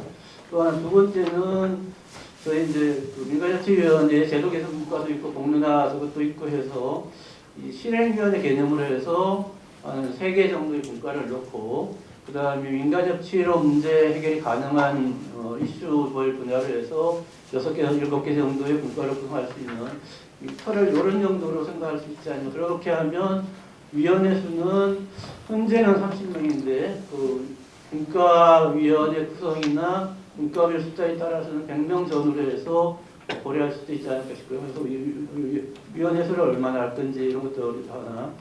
그 다음에 위원 구성하고 관련해서 경기도 의원이나 경기연구원의 담당 연구원, 관련 공무원들이 책임 있는 참여, 그 다음에 위원회 제도 개선하면서 제가 얘기했던 도민 공모 이런 것들도 좀 제한이 될 수 있을 것 같고요. 그 다음에 운영하는 시스템하고 관련해서 이 과를 민간협치과로 갈 건지 기획 파트로 갈 건지 이런 그 다음에 수원시에서 있었던 공동간사제 개념 이런 것들도 도입할 건지 그런 운영 시스템에 대한 것들도 나중에 별도로 고려할 수 있을 것 같습니다. 대략 지금 현재 민선 7기의 민간협치위원회가 일부 성과가 있고 한계가 있다는 얘기를 다 했는데 그러면 민선 8기 어떻게 할 건지 저는 대폭 확대하고 좀 더 권한이 있고 실질적인 도정 전 영역에 갈 수 있는 형태로 재설계돼야 된다고 좀 보고 있는데 이 부분에 관련해서 나중에 토론해 주시고 또 하나는 어쨌든 지금 경기도 소집 개편안하고 관련해서도 얘기가 돼 있는데 저는 어쨌든 민간협력기구가 조금 더 강화될 필요가 있지 않느냐라는 것도 하나 하고 또 하나 그에 따라서 소집 개편안이 어떻게 될 것인가에 대해서는 제가 조금 더 의견을 모아야 되지 않을까 그런 생각이 있습니다. 네, 이상을 마치겠습니다.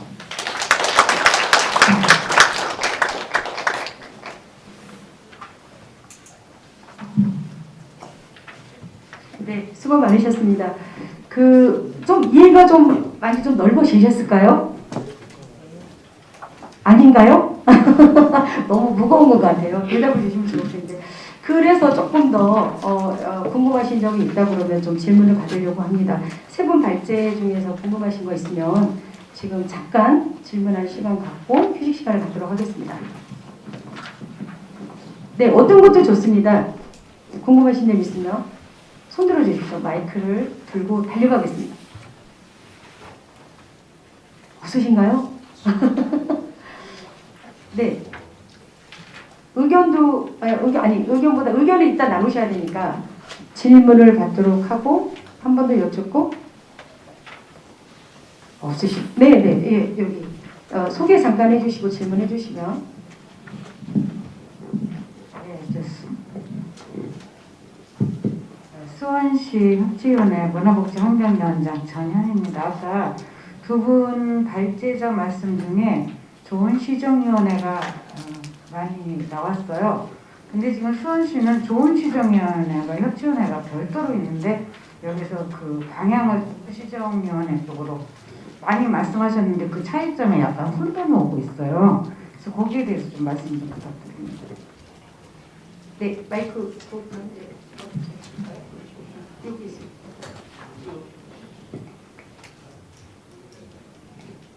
제가 말씀드린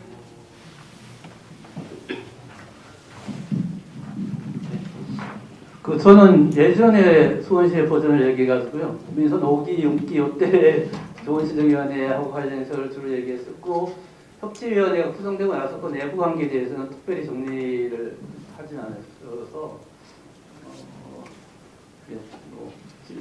네, 그 정도로 이해해 주시기를. 예, 네. 그 내부 과제에 대한 설계는 수원시에 활동하시는 분이 정리할 과제일 것 같습니다. 네, 또 질문 있으시면 한 분만 더 받도록 하겠습니다.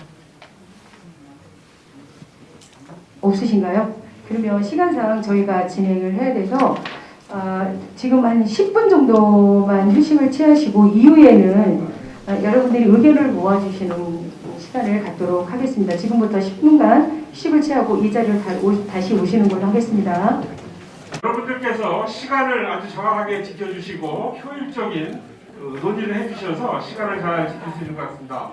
자, 이제는 마지막인데요. 여기 20분이 아니라 이 1세션과 2세션에서 하지 않았던 그 주제와는 상관없지만 좀 반드시 그 8기 경기도 협치를 위해서 제안하고 싶은 사람들이 있다고 하면 자연스럽게 제안을 해주시면 되는데요. 바램도 좋고 건의도 좋고. 그런데 이거는 20분 드리기보다는 이제 발표를 하는 시간을 더 확보하기 위해서 한 10분 이내에 한 말씀씩 돌아가면서 제안사항, 그래서 없으면 그냥 통과하셔도 되겠습니다. 자, 그러면 10분 드리겠습니다. 지금부터 마지막 그 제안사항을 정리하는 시간을 갖도록 하겠습니다. 시작해 주세요.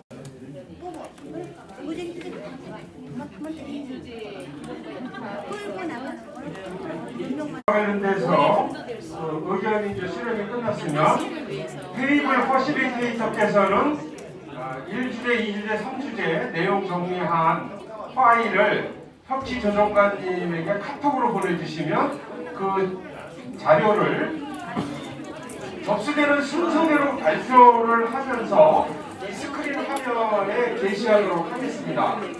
여러분들의 이 퍼시리테이터께서도 7모듬께 자료가 지금 다 도착이 됐습니다. 제일 먼저 도착한 게 3모듬 거라 3모듬이 제일 먼저 발표하는데 시간은 3분 드리겠습니다. 3분 이내에 최대한 짧게 요점만, 그리고 거의 동일한 내용을 가지고 했기 때문에 일일이 부연 설명하지 않아도 다 알아들으실 수 있으리라고 생각합니다. 자, 그러면 3모듬 그 발표부터 시작하겠습니다. 그럼 어느 분이 발표해 주시겠습니까? 자, 네, 이리로 나오셔서 하시죠. 거기서 하실래요? 네. 네, 저는 앞에 있습니다.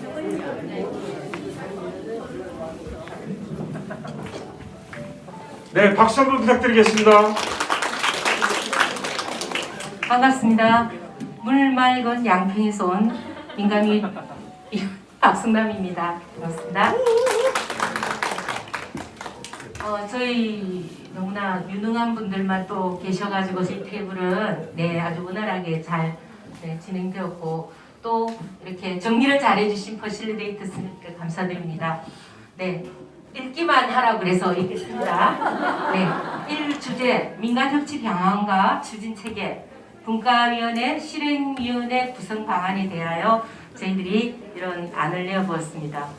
첫째, 검증된 사람으로 역할의 전문적인 사람으로 구성, 정치적 이력으로 활용하는 구성원의 배제, 민간위원으로서의 지속성 담보. 네, 다들 아시죠? 네. 2. 시군구의 조례를 통일했으면 좋겠다. 자치단체장의 정치 성향에 따라 달라지기 때문이다. 3번. 공론화의 중요성을 알고 공론화위원회를 구성을 하면 좋겠습니다. 4번. 민간협치위원회 역량 강화로 민간위원회가 좀 더 활성화될 수 있는 그런 것을 저희가 말씀드렸고요. 5번. 시군구의 차이를 줄이도록 민간협치를 지원, 단위협치위원회의 갈등 조정하는 역량을 함량한다. 네, 제가 보조 설명하지 마라 그래서 안 합니다. 네. 6. 다 압니다. 시군구 협치위원과 경기도 협치위원회 겸임이 가능하도록 구성을 좀 하자. 네, 훌륭한 분들께서 이렇게 좋은 안을 내주셨고, 네, 저희가 여기에 빨리 해주세요. 시간이 없어요. 31개 시군에서 민간협치의 운영 체계와 좋은 사례 공유와 지원, 경기도 민간협치, 시군구 민간협치의 기회가 좋다. 기회가 더 많아지기를 제안합니다. 도의 정책 제안에 대한 평가의 기회도 더 많은 시군구 도민들에게 주기를 제안한다. 온라인 투표방을 제안합니다. 민간협치 담당 공무원들의 인사 이동을 좀 줄여서 민간협치 기능과 역할이 좀 확대될 수 있도록 민간협치위원회가 지자체장의 정치 성향에 따라 좌우되지 않고 지속할 수 있도록 지자체장의 열린 마음이 중요하다. 너무 좀 폭탄 발언들도 많이 했습니다. 저희는 협치의 중요성, 회의 역량, 의사결정 구조 등 역량 강화 교육 활성화가 필요하다. 아까 제안드린 거에 대해서 이제 방안을 말씀드렸고, 임기가 끝난 협치위원들을 자문위원으로 임명하여 자원의 활동과 네트워크 형성하기를 저희들이 제안하여 이렇게 좋은 안을 내어보았습니다. 감사드립니다. 네, 고맙습니다. 자, 이 이후에 발표하는 분임에서는 앞에서 발표한 내용과 동일한 내용이 있으면 제외하고 추가적인 사항만 발표해 주시면 되겠습니다. 아시겠습니까? 네, 자, 그 다음에 두 번째는 1분임입니다. 네, 1분임. 네. 박수 한번 부탁드릴게요. 네, 안녕하세요. 저는 다산인권센터에서 활동하고 있고 경기 민간협치위원회 제도 개선 분과위원 하고 있는 정유리라고 합니다. 저희 분과에서는 대부분의 시간을 아까 인사 말씀하실 때 공동 부위원장님 말씀하셨던 이 행정 조직 개편에 대해서 너무 이거는 충격적이고 이 포럼의 취지를 과 너무 맞지 않다 이런 이야기들이 좀 주로 나왔습니다. 어쨌든 저희 나온 이야기들을 조금 말씀 정리를 해서 발표를 드리면 그 분과의 생활안전 분야가 좀 신설됐으면 좋겠다라는 얘기가 나왔고 이 각 분과위원들의 논의와 피드백을 이렇게 연결해 줄 수 있는 그게 실행위원회가 됐던 어떤 것인데 그런 것들이 지속되는 것은 필요하겠다라는 의견이었고요. 100명으로 확정하는 것은 그만큼 민간협치를 강화하겠다는 의도이기 때문에 좋기는 하지만 과연 그것을 운영을 가능하게 할 만한 조직과 예산이 있는가 이런 부분에 대해서는 좀 의구심을 많이 이렇게 표현해 주셨습니다. 그리고 공동위원장은 민하고 관이 좀 동등하게 공동위원장을 추대하는 것이 필요하겠다라는 의견이 있었고요. 위원회 인원 확대는 필요한데 이제 북부에서 수원까지 오시는 분들이 좀 어려우실 수 있으니 위원회를 남부와 북부로 이렇게 갈라서 운영하는 건 어떨까 이런 의견을 주셨습니다. 다음 민간협치 관련해서 공약점 정책 점검 및 평가 방안은 아까 거기에서 모둠에서 나온 것처럼 온라인 시스템을 활용해서 주민들의 의견을 좀 받았으면 좋겠다라는 의견이 있었고요. 공약 이행에 관한 파악하고 영향성 평가 및 관리 제도를 관리제도 장치를 마련하는 것이 필요하겠다라는 의견이 있었습니다. 그리고 위원회가 어떤 역할을 할 것인가, 이 공약 평가하고 이런 것을 먼저 할 것인가, 어떤 걸 할 것인가 이런 것들을 좀 먼저 명확하게 하는 것이 필요하지 않을까. 그리고 그것을 한다고 하면은 분과 분류 때 공약들을 그 성격에 맞춰서 분과에 나눠가지고 평가하는 방식 뭐 이런 것들을 좀 고민해 보면 좋겠다라는 의견이 있었습니다. 그리고 경기도 주요 정책에 대한 자문 방안에 대해서는 온라인 플랫폼 얘기 계속 나왔었고요. 조직에 대해서 일방향 통지가 아닌 민간 협치를 통해서 양방향 조직 개편이 있었으면 좋겠다라는 거, 그리고 지금 그런 게 나왔습니다. 네, 다음 거 주시고요. 다음 페이지 넘겨주세요. 네. 저희 제안 사항에서는 이 협치가 뭐 앞에 발제하신 분들도 이야기하셨지만 관련 부서만이 아닌 도정 전반에서 민간 협치를 주요한 방향으로 갈 수 있도록 하는 것이 필요한데, 그렇게 하는 것은 도지사의 그 입장이란 이런 게 되게 중요한데, 과연 이제 이번 현 도지사는 과연 그런 마인드가 있으신가, 이런 좀 걱정들을 많이 해주셨고요. 직접적인 건 아니지만 좀 위원회들이 너무 난립하는 부분에 있어서는 좀 정리가 필요하지 않을까라는 의견을 주셨습니다. 이상입니다. 네, 수고하셨습니다. 예, 짧은 시간에 많은 말씀을 해주셨고, 지금 1분과에서는 마찬가지로 남부 북부 이야기를 많이 하셨어요. 이 지리적으로 위치가 분리되어 있다 보니까 좀 어려움이 있는 것 같고, 다음은 몇 분까죠? 네? 네, 육모도입니다.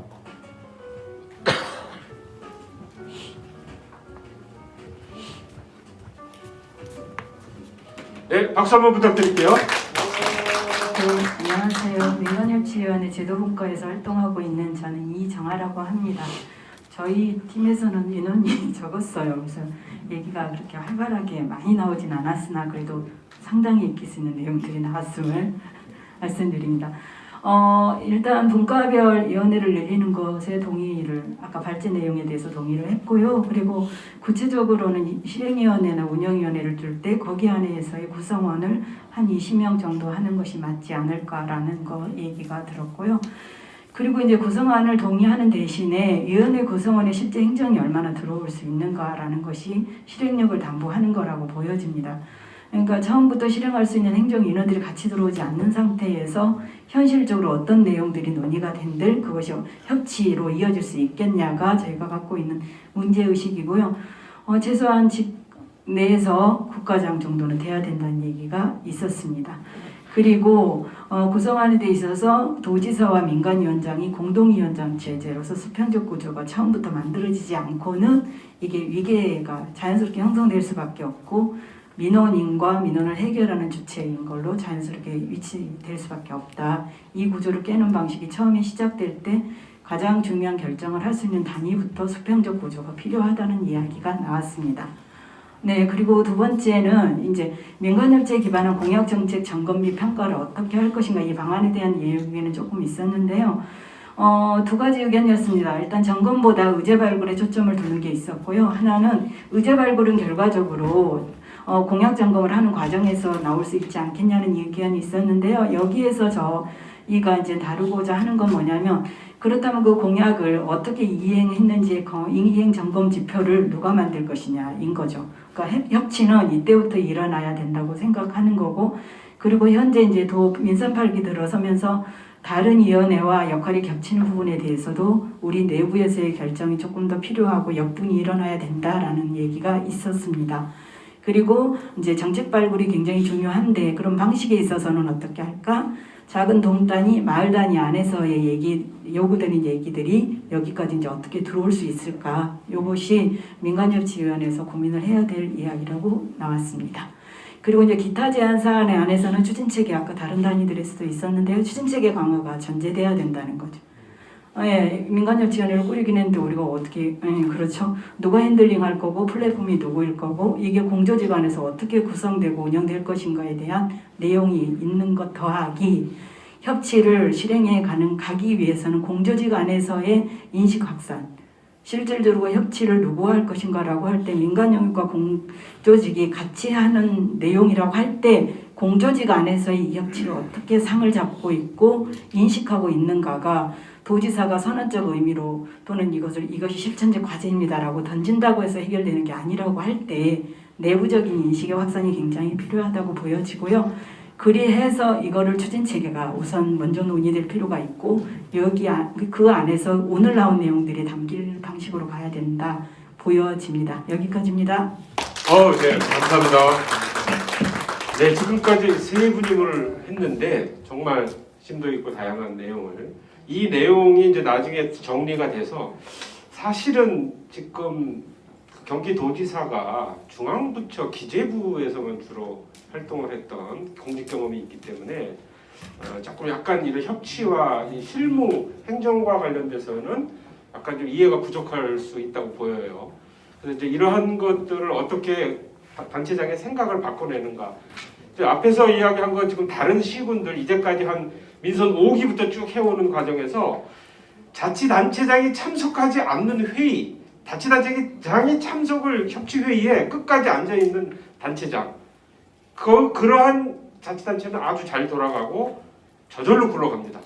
그러나 인사조차도 안 오고 뭐 하는 그런 거는 거의 의미가 없는 형식적인 거를 쫓아가거든요. 그래서 이러한 것들을 여러분들이 도지사로 하여금 생각을 바꾸고 현장에 와서 이야기를 들을 수 있는 이러한 내용을 담보해내는 것이 중요하고요. 자, 다음은 몇 분입니다. 네. 4모듬 나왔는데요. 4모듬입니다. 네. 와! 네, 박수 한번 부탁드리겠습니다. 네. 안녕하세요. 의정부에서 온 김유한이고요. 저 민간협치 제도 개선과로 활동을 했습니다. 저는 지금 그 민간협치가 굉장히 뭔가 어필을 해야 되는 그런 상황이어서 약간 오늘 와갖고 멘붕이 왔었어요. 민간협치가 지금 다른 쪽으로 이렇게 된다 그래서 그러다 보니까 이런 게 무슨 막 약간 공허하게 들리는 상황에서 이 모둠의 얘기를 듣다 보니까 얘기가 잘 안 들어오더라고요. 근데 여기 있는 정의가 된 것이 여러분들한테 잘 들어올지는 진짜 잘 모르겠어요. 일단은 민간협치 방향과 추진책에서 저희는 활발하게 얘기는 된 것 같은데 얘기가 잘 안 들렸어요, 저한테는. 근데 어쨌든 우리 펄실이 잘 정리를 해줬는데도 제가 읽기만 해야 될 것 같은 그런 상황입니다.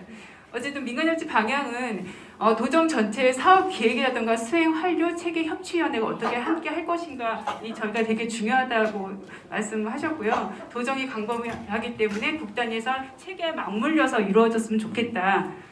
얘기하셨고, 두 번째로는 특정 어젠다에 대해서 특별위원회 성격을 뭔가 특수하게 어젠다를 특별위원회를 만들어야 된다. 그래서 구성하고 운영하는 형태가 필요한데 이런 것들은 뭐 한순간에 이루어지는 게 아니라 기간을 두고 우리 민간협체에게 특별위원회에게 권한을 부여해야 한다고 말씀하셨습니다. 세 번째는 분과 실행위원회를 나누고 이거는 이 안에서 제가 발제했던 부분인데요. 이걸 동의하면서 실행위원장을 모아서 분과를 만들고 주제 및 결정 내용을 다르게 운영할 수 있으며 실행위원, 현업 종사자비 전문가 모아서 아젠다 발굴과 현실적 제안을 다루고자 했으면 좋겠다. 그 다음에 네 번째는 운영 분과를 나눈다면 이것도 나왔던 거죠. 전문위원을 꼭 배치해야 된다. 이 정도로 나왔습니다. 두 번째, 네, 기능과 역할. 어디 갔어요? 엔터 좀 쳐주시겠습니까? 네, 엔터. 예, 좋습니다. 아니, 제가 이렇게 많았나요? 기능과 역할은 민간협치에서 중앙정부, 광역이나 기초자치단체 등 각 역할이 다 다를 것이니까 그 역할과 책임이 먼저 구분이 정확하게 돼야 된다. 그다음에 두 번째는 명확한 기능별 협치회의를 나누고 그에 맞는 일단 저희가 제일 많이 하는 거는 이 민간협치위원회에게 권한을 많이 부여하는 건데 이게 과연 될지는 잘 모르겠는데요. 공무원들이 많이 하는 일에서 권한 부여 우리가 받기가 굉장히 어려웠던 걸로 아는데 세 번째 협치위원회 역할과 기능 파트너 목표가 어디까지 이제 명확하게 설정하고 도민에게 잘 안내되어야 될 것이다. 그다음에 네 번째는 자치단체 간의 조정과 중재 역할을 이걸 해야 된다. 민간협치가 하는 역할이니까 자치단체 간의 조정과 중재 역할이 매우 중요하다고 보는 쪽이고요. 다섯 번째는 소토협치금 내 갈등 조정에서 역할을 해왔으니까 소토협치금 자체의 존립 문제가 있다. 여섯 번째는 협치위원회에서 모니터링 평가의 역할 권한이 필요하다. 이 평가 부분에서는 저희가 민간협치에서도 제도 개선에서 평가를 지금 해놓은 상태이기도 하고요. 근데 이게 매우 중요하다고 지금 보고 있습니다. 그다음에 일곱 번째는 도민에게 정책 지원을 요청하기 전에 도민들의 평가를 먼저 협치위원과 함께 해야 한다. 위원회가 평가관을 가져야 하고 계획 실행 평가 권한을 먼저 여기서 권한 얘기를 계속 하겠습니다. 그다음에 마지막 그 토론 제안을 하는 거는 이것도 앞에서 좀 나왔던 건데 인원 확대 시 온라인으로 협치학 개론 등 교육과정을 개설하고 도민중 온라인 이사문을 대상으로 참여할 수 있게 해야 한다. 두 번째는 현행 30명으로는 경기도 강에 속해 있는 31개 참여할 구조가 못 되니까 인원 증대가 필수적이다. 이것도 한 100명으로 지금 늘려하는 얘기를 동의하는 부분이고요. 100명 이상으로 인원을 증대하고 온라인 및 전자투표 기능을 운영할 수 있다. 그다음에 네 번째는 선거에 따라 영향을 받지 않는 민간 협치 기능 역할 필요성을 명확하게 이것도 첫 번째 나왔던 것처럼 명확히 뭔가 잡아야 된다고 보는 중입니다. 네, 수고하셨습니다. 네. 지금 경기도가 1,300만이 넘었죠? 1,300만이 넘었는데 30여 명의 위원으로 하는 게 너무 적은 것 같기도 하고요. 자, 그다음에 다음 분님은 이모둠이요. 네, 이모둠입니다. 네. 환호가 좀 부족하는데 다시 한번 박수 부탁드리겠습니다. 경기도 공익활동지원센터장 송원찬입니다.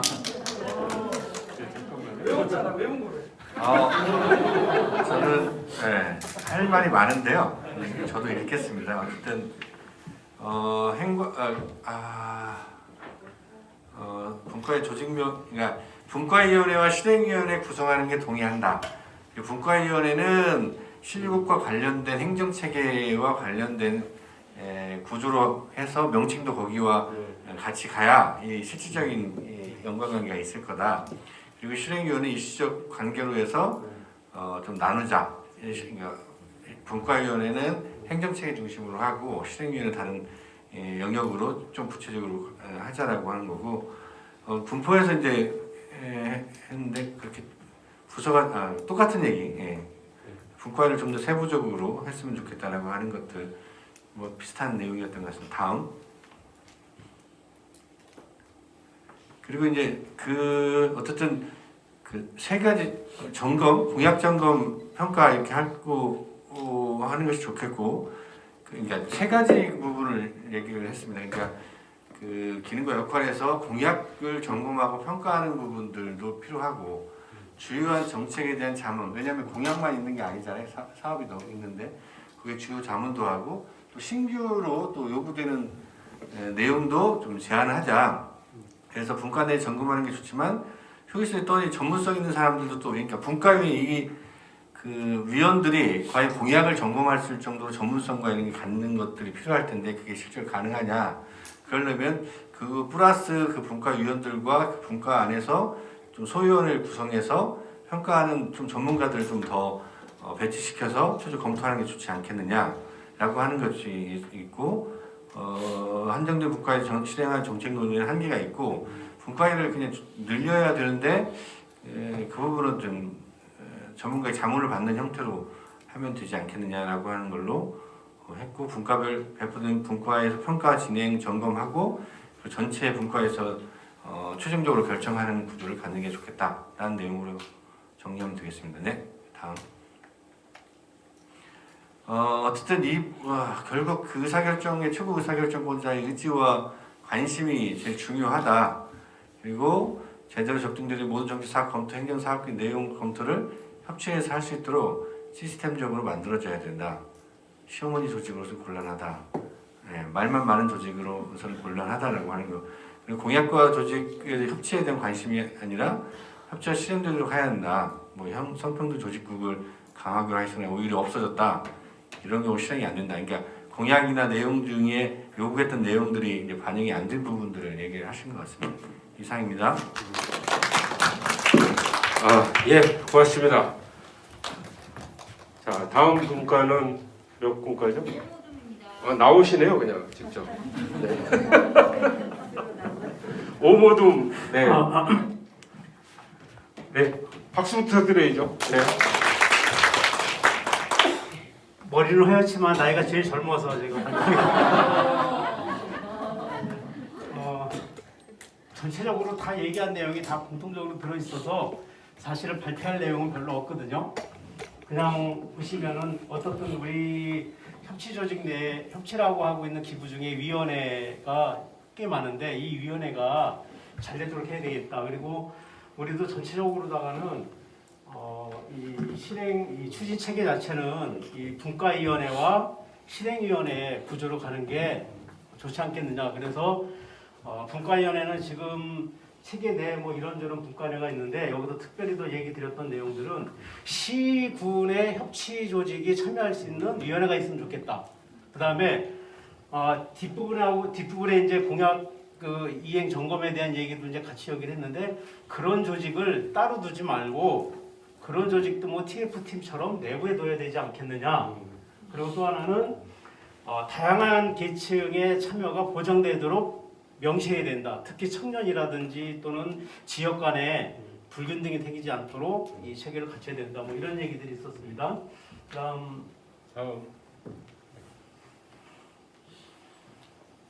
100명도 부족하다. 200은 해야 되지 않느냐. 뭐 이런 얘기가 있었고요. 그리고 그것은 분과위원회 체계와 실행위원회 체계로 가게 되면은 당연히 그렇게 해야 된다는 얘기를 했던 거고요. 특히 이제 주요 정책 관련된 전문방도에 있어서는 8번에 보시면은 어떤 이제 행정조직의 어떤 국이라면은 그 국내에 당연히 그 사업에 대한 위원회가 있을 텐데 그 위원회와 그다음에 그 위원회랑 관련돼 있는 중간 지원 조직 그리고 전문가, 도의원 이렇게 다양한 그룹들이 참여하는 그런 조직으로 이 구조가 분과위원회가 만들어져야지만 실질적으로 기획 단위부터 시작을 해서 실행하는 과정에 대한 평가 모니터링 그 다음에 그것을 다시 성과 지표로 만들어내는 것까지를 완벽하게 해낼 수 있다. 뭐 이런 얘기들이 좀 중심된다고 보시면 되겠고요. 어떻든 협치가 모든 것을 다 관장할 수는 없지만 민관협치, 관관협치 또는 민민협치의 내용들이 꼭 필요한 이런 사업의 내용들 이런 것들을 잘 좀 뽑아내서 이것의 내용들이 어느 하나라도 좀 제대로 모범과 사례를 만들어내도록 하기 위한 위원회를 좀 가져가자 뭐 이런 얘기들이 좀 중심이었다 이렇게 보시면 되겠습니다. 네. 협치기구를 좀 많이 알려야 되겠다. 도민들이 도대체 누가 알고 있느냐? 우리끼리만 하는 거 아니냐? 저도 저만 한 것 같아요. 4년 동안. 죄송합니다. 그래서 사실 이렇게 참여하는 사람들 의지도 있고 많은 사람이 있는데 이런 분들이 참여를 보장할 수 있도록 하기 위한 이런 것들이 좀 있어야 되겠다. 그것은 행정이 그것들을 좀 보장을 해줘야 된다. 내 본업이 있으면서 여기에 참여하고 있는 거에 대한 이런 보람들이 전혀 없는 것 같다. 이런 얘기가 있었고요. 행정에서 전문가 얘기를 하지만 다 여기에 참여한 사람이 전문가이기 때문에 이 전문가 그 민간에 대한 이런 가치라든지 민간에 대한 배려 이런 것들이 훨씬 더 높아야 되겠다 이런 얘기를 했던 거고요. 특히 이제 그 청소년에 대한 얘기들이 좀 있었고요. 그 다음에 우리 1, 2기에서 했습니다만 전체 그 경기도에 있는 위원회 구조에 대한 이런 것들에 좀 평가가 좀 필요하겠다 이런 얘기가 있었고요. 그 다음에 한편으로다가는 협치 조직의 강화라든지 또 행정 공무원들에 대한 것들도 우리가 얘기 많이 하지만 우리 민간의 협치 역량도 강화하기 위한 고민들도 좀 필요하겠다 뭐 이런 얘기가 있었습니다. 이상입니다. 네, 수고하셨습니다. 자, 지금 발표 안 한 모둠이 어디죠? 1모둠이요? 7모둠? 네, 7모둠 자료는 도착했죠? 네, 나오시면. 네, 7모둠 나오시기 바랍니다. 없습니까? 저희도 펄실 선생님 사가지고. 네?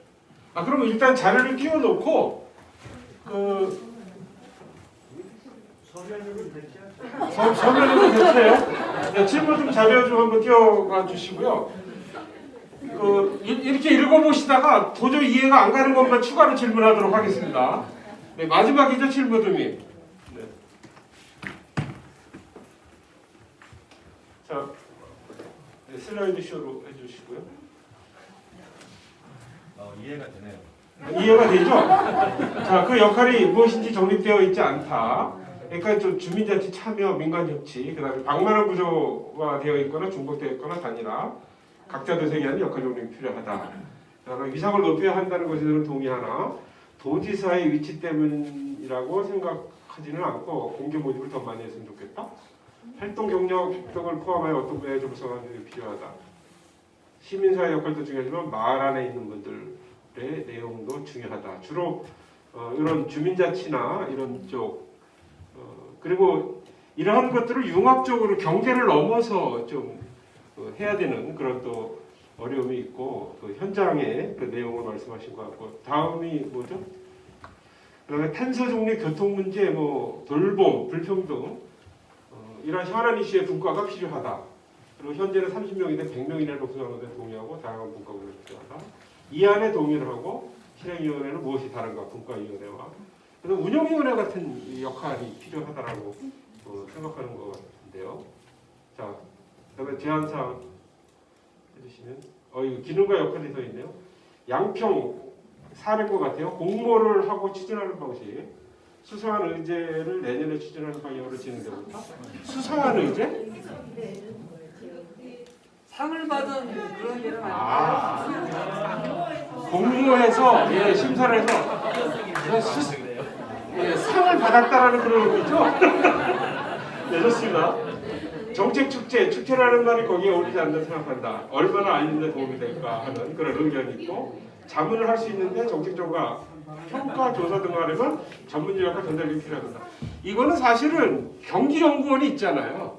경기연구원이 있기 때문에 조사라든지 뭐 이런 평가 기능을 서울시 같은 데는 서울연구원이 대거 따라붙고 그거는 도지사가 지사하고 딱 떨어지면은 연구 인력은 다 따라붙게 돼 있어요. 일반 시군에는 연구원이 없기 때문에 그게 어렵지만 경기도 같은 경우에는 의제 문제라고 봅니다. 그죠? 자, 그 다음에 네 번째는 자문 역할이 가능한가에 대한 고민. 현실적으로 자문 이상의 기능과 역할이 가능한가? 퀘스천 마크를 했고요. 여기 있네요. 경기연구와 같은 전문 인력이 정책적인 연구가 된 의제를 각 단위에 내려보는 방식은 어떤가? 보내는 방식이 어떤가? 네. 근데 이게 연구원 스스로 해서는 곤란하고 이 협치와 집행부의 보조 이거는 스텝 기능이기 때문에 연구원 역할은 좀 그렇고요. 그다음에 전문성을 가지고 그 일을 할 수 있는 위원을 선정할 필요가 있다. 지역에 이름 있는 사람으로는 안 된다. 네, 해당 분야의 좀 전문성 부분이고요. 정책 축제를 잘 활용해서 생각이 듭니다. 도민의 관심과 도민이 얼마나 전달되고 있는가 반응 정도를. 이거는 사실은 홍보 문제는 아까도 일부 많이 나왔던 것 같은데 늘 해도 부족하죠. 네, 그다음에 또 많이 하셨는데 이거요. 경마공의 플랫폼 제안을 했는데 후수적으로 되는 것이 아닌 면이 있다. 이게 아까 플랫폼 얘기도 많이 나오고 경마공의 플랫폼이 뭐죠? 경기마을. 협치위원회의 위상 자체가 높은 필요하고 도지사의 역할이 필요하다. 마찬가지고요. 그다음에 도의 의제가 너무 멀게 느껴진다 하는 부분. 도지사가 바뀔 때마다 기후협회 안정화는 또 그 위상과 단위를 보장해야 되지 않을까. 어젠다를 실현했다. 당사자 분과가 있는 분과 경기도에 있었으면 좋겠다. 아까 말씀 나온 얘기죠. 또 노인 청소년 여성도 31개 시군이 골고루 돼 있는데 너무 일부 도시에 인원이 집중되어 있다. 예, 아마 인구 사회학적인 뭐 할당을 말씀을 하시는 것 같고요. 자, 그다음에 제안인가요? 그다음에 제안하고 실현된 내용이나 홍보, 피드백, 예. 또 뭐 있죠? 네, 주민참여 예산제도 부분이 민간 협치로 넘어갔다. 조직과 기능의 역할이 중요한데 매우 뒤섞여 있다. 그 다음에 전반적인 도정산업에 한번 재구성하고 체계화될 필요가 있다. 이런 의견이 좋고 제안사항은 의제 공모와 방향성 가지고 의제 공모와 실행이 되고 있다. 위원회의 기능과 역할이 분명해지겠다. 중첩된 부분 제거, 대의제로 뽑힌 도지사 의견이 매우 중요하다. 아까 있고, 그다음에 어떤 의제의 민간에 예산을 먼저 주고 추후 정산하는 방식도 필요하겠다. 이게 예산 회계법상 가능할지 모르겠습니다. 중복되는 일을 각과의 각자 하고 표현하는 것으로 조직을 개편하자. 네, 저희 칸막이 절대 안 됩니다. 네, 이 부분을 협치적으로 어떻게 협의하면서 융합적으로 끌고 가는가를 민간의 역할로 가져가야 될 것 같고요. 주민 참여는 기회가 많은 것이 중요하다. 그다음에 소멸되지 않고 오래 지속하는 것이 좋다. 그래서 아마 전국적으로 지금 민선 8기가 구성되면서 서울시나 아니면 협치를 해왔던 것이 지금 다 뒤집어지고 있는데 저는 이것도 하나의 경험이고 그거에 활동하던 주체들이 있거든요. 그 주체들이 이제 조금 시간이 지나면 뭔가 또 할 수 있는 각 영역별의 역할이 좀 필요하다고 봅니다. 그래서 이걸 뭐 이 처해진 상황을 비관적으로 볼 게 아니라 이것도 하나의 좋은 경험인 거고 그래서 이거는 진보 보수의 이런 문제가 아니라 앞으로의 이런 과제 현재의 공무원들 가지고 문제 해결력을 상실한 공무원 집단의 문제를 뼈저리게 심각하게 인식을 하지 않으면 이런 부분들은 자꾸 자기 편을 끌어들이는 걸로만 서로 시민단체 이런 쪽에서는 또 행정을 우호적으로 만들려고 하는 이런 것이 또 하나의 문제점으로 나오고 있었거든요. 그래서 이러한 것은 이 다음 단계로 지나가게 되면 아마 지금 이제 고령화 문제 심각해지고 재정이 이제 거의 절벽 상태로 들어가게 되고 하면 당연히 유럽이라든지 서구에서처럼 협치를 끌고 갈 수밖에 없는 돈이 없어서라도 이제 끌고 갈 수밖에 없는 그런 구조거든요. 그게 서구의 경험이고 그래서 이제 이러한 것들을 좀 더 장기적으로 보게 된다고 하면 근데 그렇다고 해서 우리가 다 손 놓고 있는 것이 아니라 시민 사회단체나 시민들의 역량이 같이 따라가 주지를 않으면은 이것도 1, 2년 했다고 그래가지고 시민들의 역량이 커지는 거 아니잖아요. 그죠? 그래서 아까 뭐 주민자치 참여 예산, 뭐 공동활동지원센터라든지 여러 이런 것들을 장기적으로 본다고 하면 사람이 등장하고 연결되는 이런 구조를 하기 위해서 이제까지 지금 민선 5기서부터 쭉 해왔다라고 하면 그 다음에 기대해 볼 수 있는 그래서 이제 경기도가 여러분들의 적극적인 참여와 관심 속에서 민선 8기의 협치를 잘 할 수 있는 체계를 좀 갖춰야 되는 부분. 그래서 우선 조직 개편과 도의회도 좀 설득을 하고 아니면 싸울 건 싸워야 된다고 봅니다. 도지사한테 가서 정당하게 요구할 건 요구하고 이거를 공무원들은 스스로 이거를 내려놓을 생각은 전혀 없습니다. 단체장이 바뀌면서 제일 먼저 바뀐 단체장한테 하는 이야기가 그거 전임 시장 때 했던 이걸 다 걷어내는 작업부터 하거든요. 협치는 공무원들이 많은 문제점을 안고 있기 때문에 생성되고 시작된 거버넌스였는데 이것이 바뀜으로써 본인들의 침탈당했다라고 하는 권한관계를 다시 회복하려고 하는 이러한 움직임이 그거는 뭐 눈에 불보듯이 뻔한 그런 상황이기 때문에 여러분들께서 좀 더 애정과 관심을 가지고 경기도의 협치를 좀 이끌어 주셔야 되지 않을까 하는 말씀을 드리면서 오늘 토론 진행은 여기서 마치도록 하겠습니다. 고맙습니다. 네, 감사합니다. 우리 진행 재밌게 해주신 우리 송창성 님께 다시 한번 말씀 부탁드리겠습니다.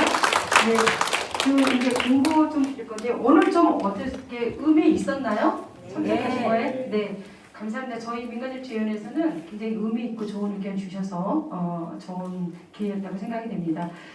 그 민간협치위원회가 없어지는 그런 안타까움이 있어서 참 당황스럽긴 한데 어쨌든 민간협치 체계는 반드시 세워야 된다. 이것이 우리의 뜻입니다. 그래서 오늘이 의미 없지 않습니다. 많이 의견 주신 걸 반드시 저희가 공고를 만들어서 공고해서 협치 체계를 좀 만들어가는 그런 수술을 밟아갈 것을 말씀을 드리겠습니다. 그렇게 노력을 하도록 하겠습니다. 네, 그 공고 몇 가지 있는데 제4회 경기도민 정책축제가 12월 2일, 3일 이렇게 양일간 이루어집니다. 그래서 2일차는 수원 컨벤션 센터에서 있고요. 여러 가지 도민들이 내신 다양한 주제로 축제가 정책축제가 이루어질 것이고 12월 3일은 구청사 아시죠? 저쪽에 팔 달고 있는 거기에서 아마 크게 온탁 토론회 해서도 함께 또 같은 시간을 보낼 거고요. 아마 사회경제혁신센터 뭐 이렇게 구성하고 계신 것 같아요. 도에서는. 그래서 이제 그곳에서 함께 하는 시간을 갖도록 하겠습니다. 많은 홍보 그리고 같이 참여를 꼭 부탁드리겠습니다. 그리고 또 한 가지는 지금 나가실 때 입구에서 에코백 드릴 것 같아요. 그래서 에코백하고 주차권 필요하신 분들 꼭 받아가셨으면 좋겠습니다. 이상 두 가지 공고 드렸고요. 홍보 드렸고요. 오늘은 이상으로 마치려고 합니다. 장시간 와주셔서 감사드리고 좋은 의견 내주셔서 너무 감사드립니다. 네, 수고 많으셨습니다. 이상 마치겠습니다.